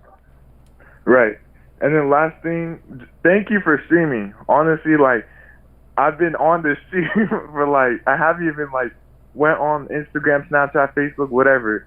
I just been on this stream connected to my TV just playing. And I love the stream, honestly. Thank you. Thank you, man. I appreciate that. That's why, and I say this and I mean it. Every Raider fan knows at least two. It's kind of like a Ponzi scheme, but in a good way. You get two people underneath you and say, hey man, watch this. And then those two people get two people, and that's how we grow it, man. And again, it's not an ego thing. It's not. I just enjoy talking sports and specifically Raider football. But I'll talk sports, and I want to talk to as many people as I can because I love it. And the day that I'm not kicking is the day that will be the day I'm not a Raider fan. Kind of like those old country songs. He stopped loving her today, whatever. The day that I stop loving the Raiders is the day that this ticker ain't working. And that ain't happening for as long as I can help it. But I want to make sure that people understand that. I want more people in here because I enjoy talking to everybody, and I love having new people come in. And like when you had Jake from State Farm came in last night, and then you came in too, and all those people. And Ty was a good guess. I mean, but and I love Ty, but I would just, I'm like, shut the fuck up, Ty. I mean, come on. But and I didn't call him, I didn't text him because I'm not an asshole. Because Ty wasn't an asshole to me. But there are assholes, and I'm surprised I didn't hear from one tonight. That was, and I don't know if you know about the gentleman that's a Browns fan that I actually kicked off this page and I let him come back. but I didn't. Oh. Yeah, oh yeah, he's fun. But I didn't hear from him tonight. But I'm leaving the door open because if he wants to spew a bunch of shit, I'll kick him off one more time. And he's the brother of my roommate from down south when I was working overseas. And I respect my roommate enough that I gave him his brother at the second chance. But I can't wait. Tomorrow I'll do the show, Coach Muddle show. I'll do it on Facebook. It's over. If you want to watch that show, it's in the huddle or in the huddle with Coach Muddle. There's that page. Okay. And I'll watch that for sure. Yeah, and you got to go to his Facebook page. It'll be myself, Coach Muddle, and Nick, who was in the stream earlier, and we'll talk sports for an hour as well. All right. Just thank you. And honestly, I see a great future in this team if we play like this every week. Yes. Just win, baby. That's it. Just win, baby. Just win. Hey, Mustafa, thanks for calling in. Make sure you text me so I know what this number is, and I'll put you in my phone. And then normally when I have my phone up, and so I'll see who the hell's calling. Sometimes it doesn't show up, but I'd like to say, hey, it's Mustafa on the line, and it's a lot better that way. I get you. Okay, thank you though. Hey, no, thank you, brother. It. Appreciate you calling in, man, for sure. All right, just win, baby. Just win. There you go. That's Mustafa Razuli, and that's definitely my last call of the night. And I like I said, I went with extra because you know what? This is a new caller, man. This is a new caller, and I know that we had people that were new to the show, and that we have like maybe 14 people watching, and I appreciate it, man. We had 33 thumbs up, man. That's great. That's great, and thank you for doing that. 33. If you're one of the 14 and you didn't do it, please do. Let's get to 35. Maybe it's me being a glutton in a good way, but I can't wait to do more shows and reach out and be with more Raider fans. I love it. So that's why I enjoy it. This is getting me through a lot of things because again, I don't have that interaction. And it'll be great. It'll be great to do that. So anyway, we've been on for 3 hours. My goodness, 3 hours and 15 minutes. And about time to mark down the show. And curse, and he's a Niner. Oh, right. I got a buddy who's a Niner fan. Thank you there, Savage. Thank you. I appreciate that. It's great because I love it, man, and I'll talk to everybody. You know, Niner Beto comes in on Raider Bears show, and he's a Niner fan. Oh, let's see if I can move out of the camera. There you go. Move into the camera. And he's a good guy. And I talk with everybody. But make sure you know what your shit is. If you don't know your shit and you're ignorant, I can't stand ignorance. Can't stand it. But that's for another day. It is Victory Monday. It is Columbus Day. And, so happy Columbus Day to everybody. It's funny because Amerigo Vespucci was actually the guy who discovered this area, not Christopher Columbus. I know, I'm a history teacher. But, well, maybe they called it the Americas because of Amerigo. It wasn't, but Amerigo Vespucci was actually one of the guys that, whether the explorers that was over here before Columbus. But he doesn't get a lot of play. But Columbus had the Nina, the Pinta, the Santa Maria, and there was a fourth ship, and I can't remember what the name of the fourth ship was. It was in the movie Big. If you ever seen the movie Big, they said what the name of the fourth ship was. Somebody can write it next time, see what the name of the fourth ship was. But again, thank you for being here. We will be on Tuesday with the What the Fuck Are We Talking About show with my girl, Santangela. And so until then, now remember, tomorrow, Monday, Tuesday, Wednesday, I will be on Muddle. I would normally be on Thursday, but Thursday I'm not going to be on Muddle. I'm not going to have my Thursday show, but I will be on Muddle Monday, Tuesday, Wednesday. Then And then Tuesday and Wednesday, I will be on with the show with Angela Santangelo. I love her to death. And then we'll do the Thursday show on Friday.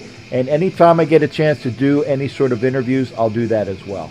Y'all have a great, great Columbus Day. Enjoy the day off. Get some rest. Soak in this win again, Raider Nation. It's awesome. Can't wait to have more wins. And we'll see everybody this week. I ain't going nowhere. But y'all have a great one. Always a pleasure. Yeah! I love it when we win. Take care, everybody. It's always a pleasure. Raider Nation.